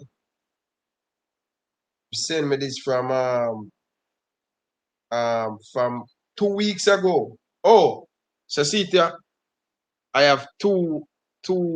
I have a digicel. I have a lime. It's $108. I don't know how much. I think $108 credit, Jamaica. So it's a floor and it's a digicel. So you guys can try a look. All right, I have someone in the back room. So, but guess what? You have to connect the mic first. You have to connect the mic first. If you don't connect the mic first, it will not allow me to put you on. Anyway, what you say about this? Whitmore, if we make it to the final, for the last 6 years would have been in 3 final. Last semi-final, and then playing our next final and last, would you question the coach? Will you sack the coach? If you guys think I'm too harsh, let me know. Watch out. Guys, see the link, jump on. No one want to win the credit? Or no one live in Jamaica on this stream? Alright, in the meantime, let me try no. Me now put up the link in. Me now put up the credit yet, man. I want to ask you guys, I want to know how big a fan you guys have the Reggae Boyz.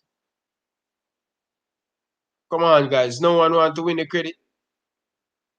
No one want to win the credit? I don't have no one want to win the credit. All right.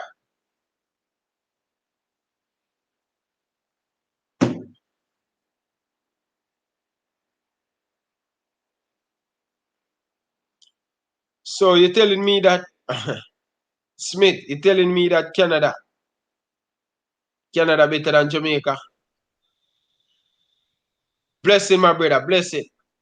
Yeah, What's you your hear name? me? Yeah, man. What's your name? Tevin. Tevin. Oh, are you a Tevin Camber? Yeah, man. Yeah, Wow, David, wow. man. Yeah, man. Enough respect, man. I see you for a few times now on my channel, man. Appreciate it, man. You're an Yeah, Arsenal fan? man. Yeah, man. Big Arsenal fans, you know? All right, big Arsenal. What kind of phone you have? Did you sell our flow? Flow, me have. Flow. So you want to win the credit? Yeah, man. Okay. Where you want? Where you strongest? You want to ask? No, it have to be Reggae Boyz question. Have to You be have Reggae the Boyz. reggae boys, bro. You want Reggae Boyz question? No.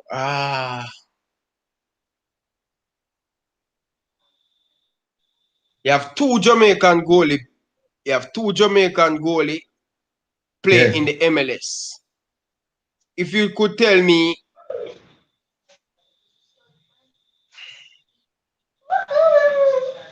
You could tell them now.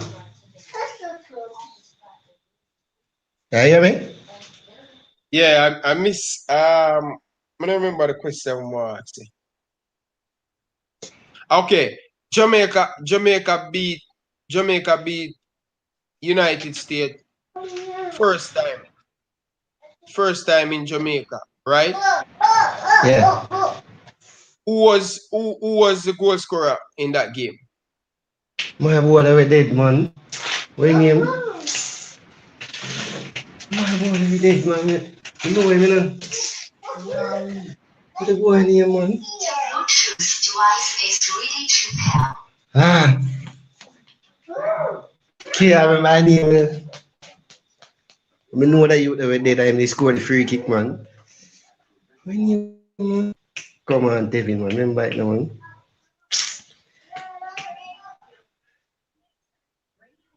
Can't remember my name, man. Come on, you have 5 seconds. 5 seconds. What name again, man? No one asked him, man. What name? All right, yeah, he come and give you a different question. Yeah, man. I You have remember one more that chance. one. You have one more chance. So the answer is shelter. Yeah, man. You and shelter, man. Youth and shelter. Oh, Yeah. you don't remember that? It didn't. You know, you can't remember sitting sometime, man. All right. May I give you a next question. This is the last question may I give. Some people Yeah, say man. it should be one question, but may I go give you a chance again. Who is the top goal scorer for Jamaica in the Gold Cup? The Gold Cup, Darren Mattox, man. All right. I'm going to give you the credit. You on Instagram? Yeah, man. Ever bless Stephen J. Ever bless Stephen J. All right. Yeah, man. Let me find you on Instagram, man. All I right. don't want nobody go sign up your name. Text me now, man. Text me now. All right, I'm going to find him. Yeah, text me now. I'm sending you the credit. All right, bless up. People, if you want to win the credit, I only have a digital credit left, right? If you want to win the credit, you have to click on the link. You have to click on the link and come on. I'm going to ask you a question. So if you want to win it, I have a digital credit. If you want to win the digital credit, just hit the link and come on. Hit the link and come on. Hit the link and come on. If you want to win the digital credit, hit the link and come on. The flow credit, someone has won the credit. The digital the flow credit. So if you want to win a digital credit, hit the link and come on. I ask you a Reggae Boyz question. Question them is not hard.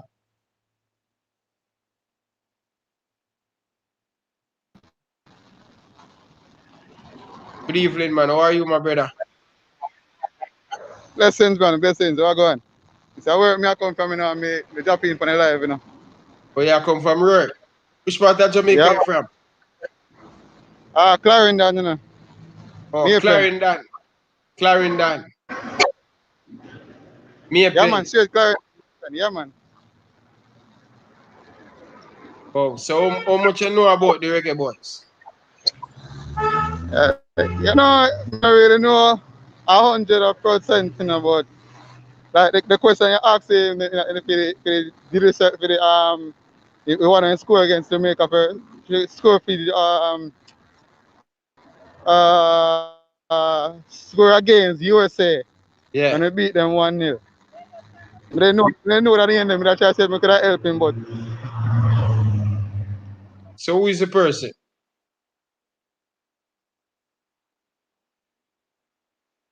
Who is the person? Come on, guys. Blessing, who is? Andrew? Blessing, bro. Blessing, man. Enough respect, man.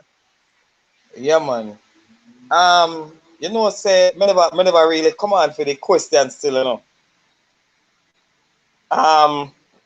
Other day me I listen to a program and me hear a brethren, you know.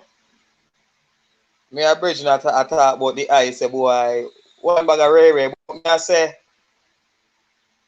me don't know Ryan. From me I watch your program till now, brother. Me don't know you as no youth where no controversy youth and all anything there. You understand me? Yeah, man. So yeah, I think it's a either a can me don't know if a Canadian or what. It's a white umbre. Yeah. Oh, the person you talk about me. So, yeah, yeah, but me, yeah, I think about you, you know. Yeah. So me I say, boy, the controversy now working at the YouTube thing. Cause me like your program, brother. Trust me. Yeah, Me no like your, Andrew. yeah, me love your context, man. For real. Really love your context. And just go and do what you do, brother. Yeah, man. I appreciate that, man. I appreciate that. Yeah, man. Just go and do your thing still. Well, let me try the question. Let me try the question still now. I know my name come on for that still, but yeah, where from? Jamaica? yeah, man. I'm in Jamaica, you know.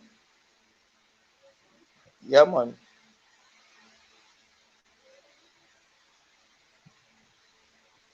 No, So, man, fresh God, man. You're a good boy, man. We say you want win the credit. You want win the credit.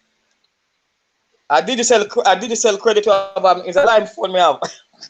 It's a Line line phone me you have. have. So, yeah, man. So if you win it, where you gonna do the digital, man? No, that Where you good gonna do still. it? But me want ask a question. Yeah. Me dey post it in the comment before. See, but I like to know. Me know say people are talk about chemistry and all them things there. But me like to know which defense in a CONCACAF can stop Jamaica attack. Yeah. Just a second there, but I will answer that. Big boss, if you want to join, just click on the link. The link is in the chat. Click on the link. The link pin in the chat. So if you want to join. Yeah. Mute this something where you watch back. Where you watch, man. You don't want to get feedback the viewers there. You watch on the next screen, right?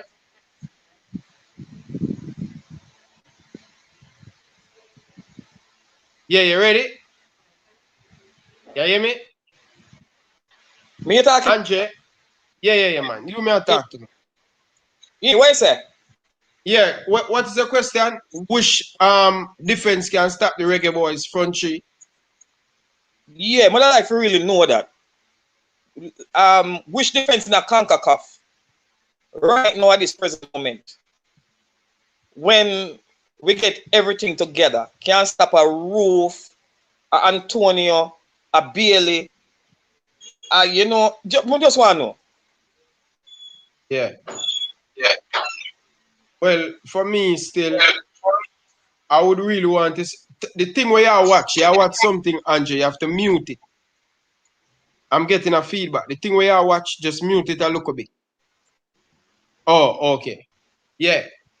I'm saying the Reggae Boyz front three haven't playing together as yet. Right? They haven't been playing together yet. We have some good player on paper.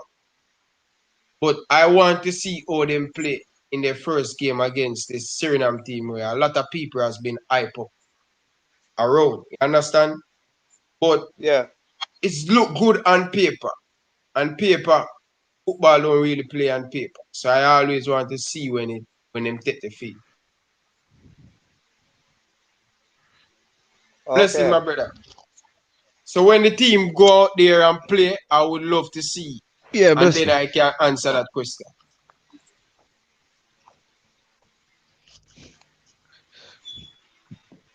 Blessing, brother.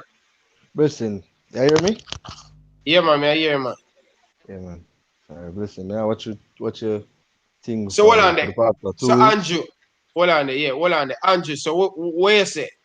You know have no use for the digital credit. So we can give a different person a chance. Yeah. Okay, but you want to hear and talk football with Ryan. Yeah. Yeah, it can still be here, man. Yeah. Where you say now, my brother?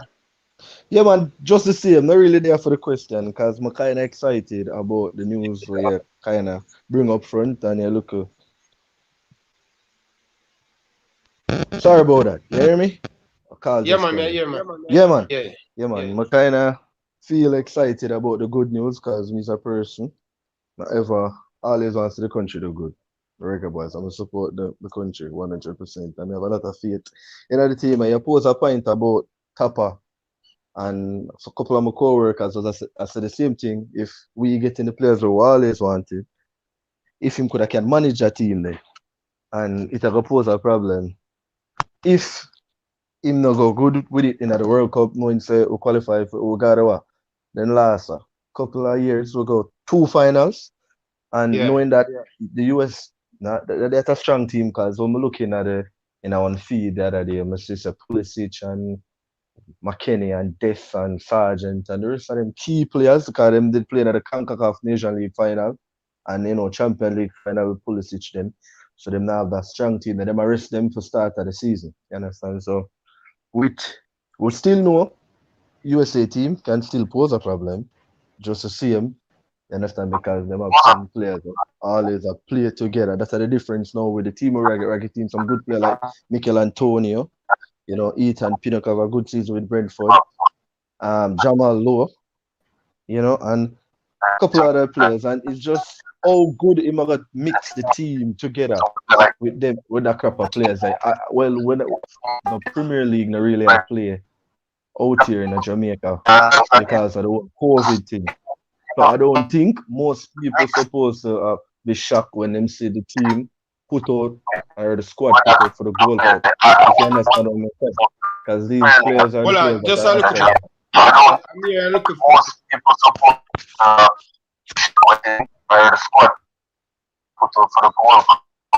someone watching the stream live.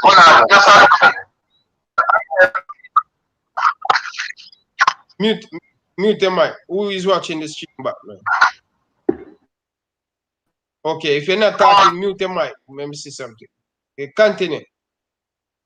Yeah, man. So may I say we're not playing football locally in the country because of the whole COVID thing. So the country not really open up as yet. Knowing that these guys are playing football in Europe, in America, you understand? Those are the ones that we're gonna turn attention to see them playing because they're the one active playing around. We don't have much persons to really look at unless they have agents in the country that is looking for some clubs out there for them get game time. So I think we have a good team, a really good team, one of the best teams in a CONCACAF right now with the crop of player, and we have more good players to come. I'm sure that we have a lot of good players to come before even the World Cup qualifiers. Because if this team do well, other persons that are thinking twice to come to play for the Reggae Boys will now see that the team is good enough to qualify for the World Cup and pose a problem. Yeah.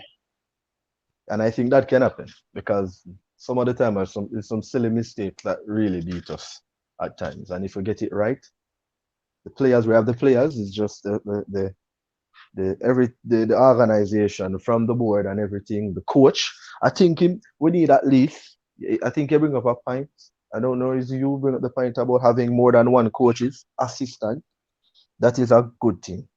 Because some of the time when we come under pressure, maybe we're down 2-0 in about like 60 minutes in the game, we're gonna need some tactical decision. And some of the time you don't need one player to make that decision. You need different minds coming together, coming up with Team. different tactics.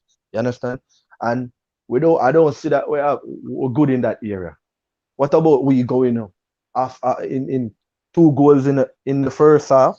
Or we're gonna come back from that in the second half? We're gonna bounce back, or we're gonna switch formation. We at least have to have 2 to 3 formation that we work with, and we need a style of play, develop a style of play. Everyone has their own signature style of play. We don't have nothing like that as yet.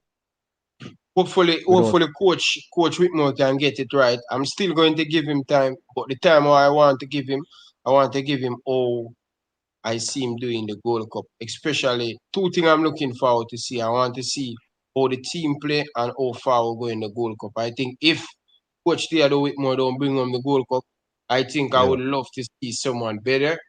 But at this moment, I respect Theodore Whitmore and I respect the job where he has done everything. Yeah, we have to give him the support as well. Yeah, we have to give him the support. Some people would say, Ryan, give him till after the World Cup qualify. So after the World Cup qualify. Well, this you see the Gold Cup, we want to win it. We want to win the Gold Cup, yes, because knowing that we got 2 finals in the past couple of years, we want to win it. You know, we want persons to be looking at us as threat.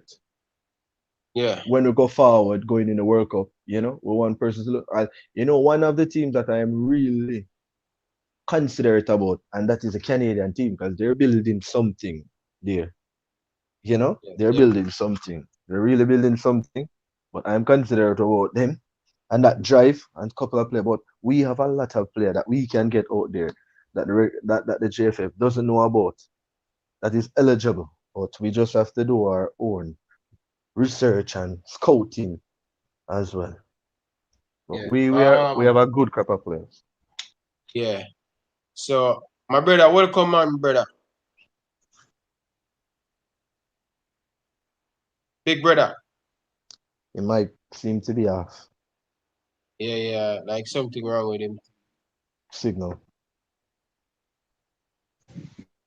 Oh. Yeah. So, Ryan. Yes, Anjay. Ryan. Yeah, you think say the 60-man squad that they release for the Gold Cup, you say? You think say when it touch World Cup time, you're gonna have more players coming, or it can change and bring in other players?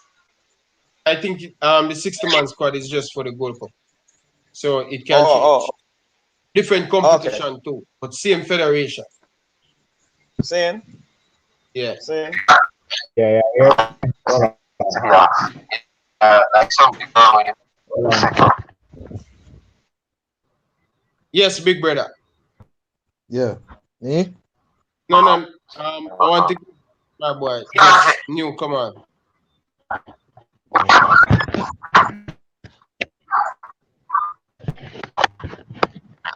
Just mute your mic. All right, make a mute. Yeah. Big brother, your time now.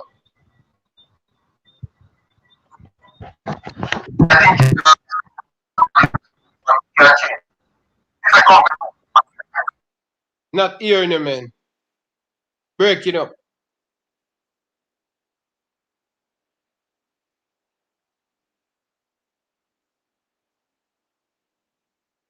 Yeah, brother, your internet, brother. You have to sort out the internet, but you have to sort out the internet. Now I hear you properly, and the viewers now hear you properly. But we have 6 more minutes to wrap up, because coaches will be live. First time tuning in.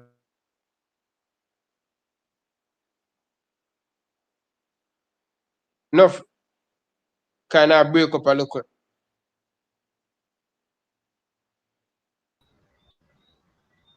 Yeah, hear me?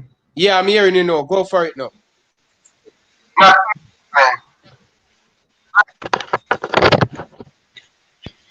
Yeah, hear me? Yeah.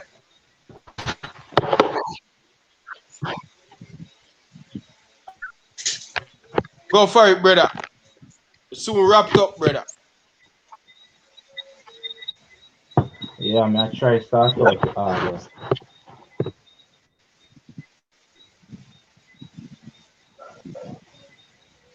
All right, Ryan, you hear me? I have to go push you now. So just yeah, man.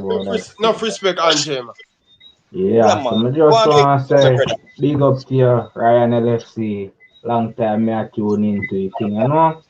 Yeah. Lot of support. Like where I do same way. So I just want to give a quick impact on what me see Jamaica's team right now.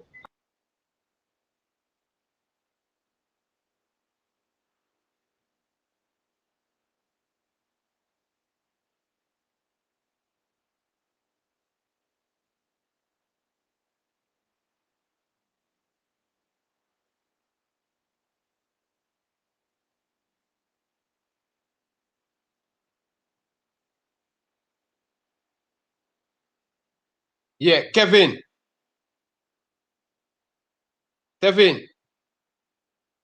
Campbell, your mic on mute, man.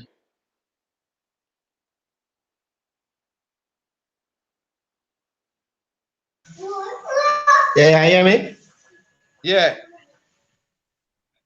Yeah, man. But me not say about 61 pool, you know. You hear me?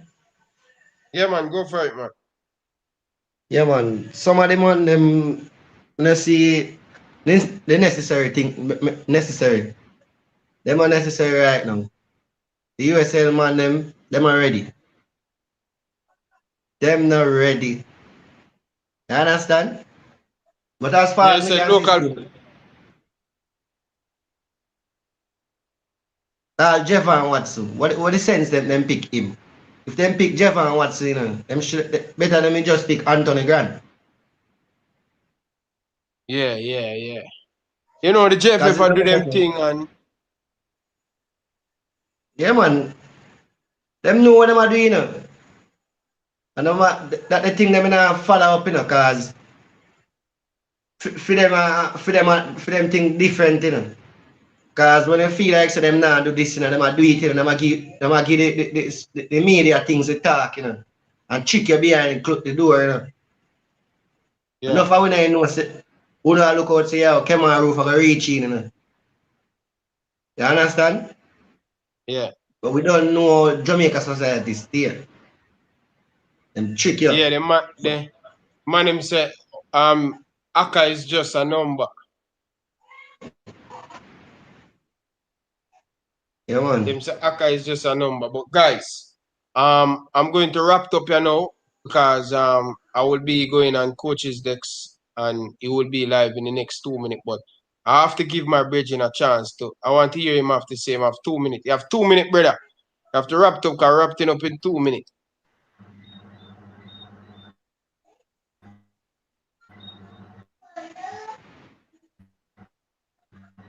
Go for it, brother.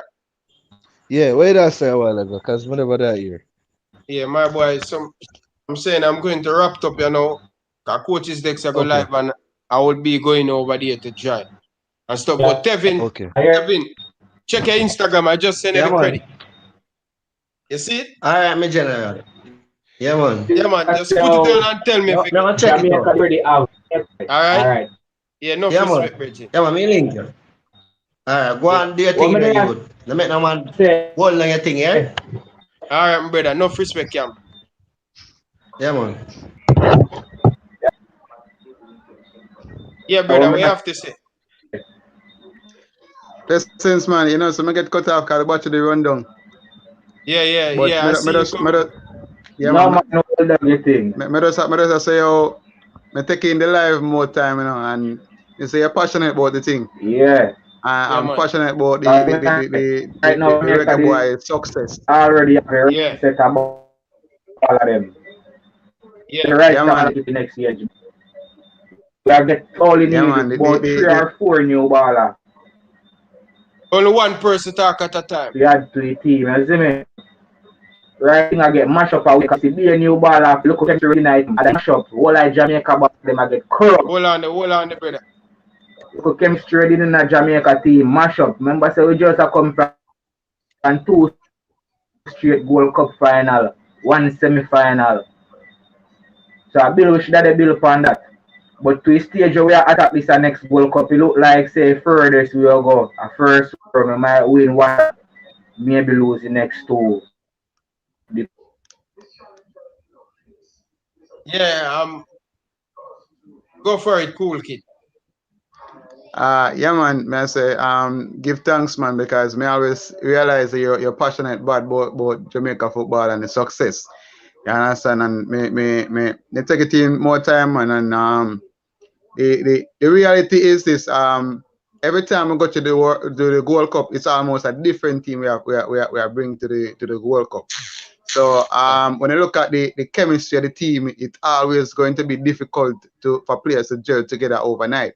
And when we look at the Japan game the other day, when we look at the Japan game, I tell you, yo, I want ball, I want cry, and I don't know what to do. Because I say Japan ball away. And I say then give me some ball and give me ball. But I'm big man level. And me I tell you honest truth, me feel bad about myself, even though I know say it's a hurry come up team they just put together and just put up on the pitch to play Japan. This is where other player capable of bringing to the fore. But the way the man them just make them ball movement, the ball movement was excellent, brother. And me look into it and I say, oh, me wish Jamaica squad could have looked something like this going into the Gold Cup and the World Cup qualifying. If we look anything like that, we sure say, oh, we can win it and even go deep into the World Cup as well.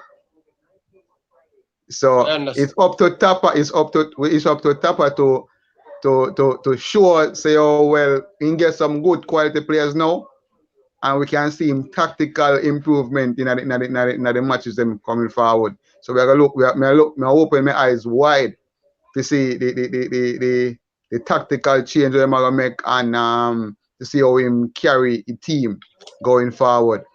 So this time last Gold Cup to prove himself. This time last Gold Cup to prove himself. I'm member, you know. Me not be biased because one time we never have any money for play no foreign coach.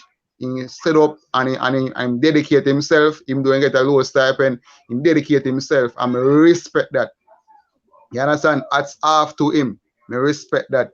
And I will always be grateful for him to stand up as a local coach.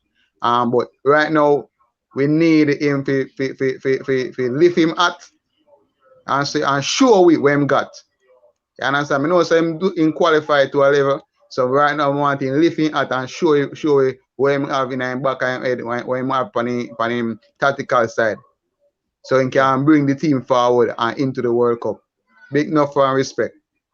All right, enough respect, my brother. I'm going to close off now. So a coach's deck's going live and I respect coach, so I don't want to be live at the same time with it. I want to go over for there. real. Yeah. So, me go over there go hear what go on, man. All right, my boy, I'm going to hear what my boy have to say before I close out. So thanks for coming on, my brother. Yeah. Blessings. Yeah, my brother, what you have to say? You have 2 minutes before we close out. My brother.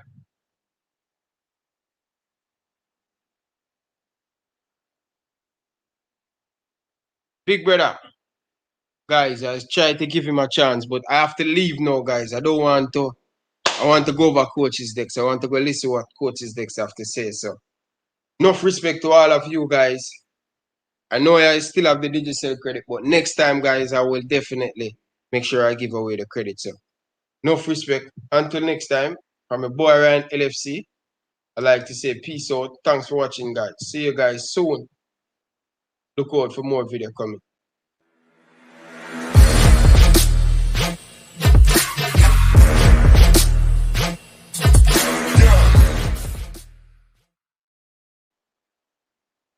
Thank you for watching. Smash the like button.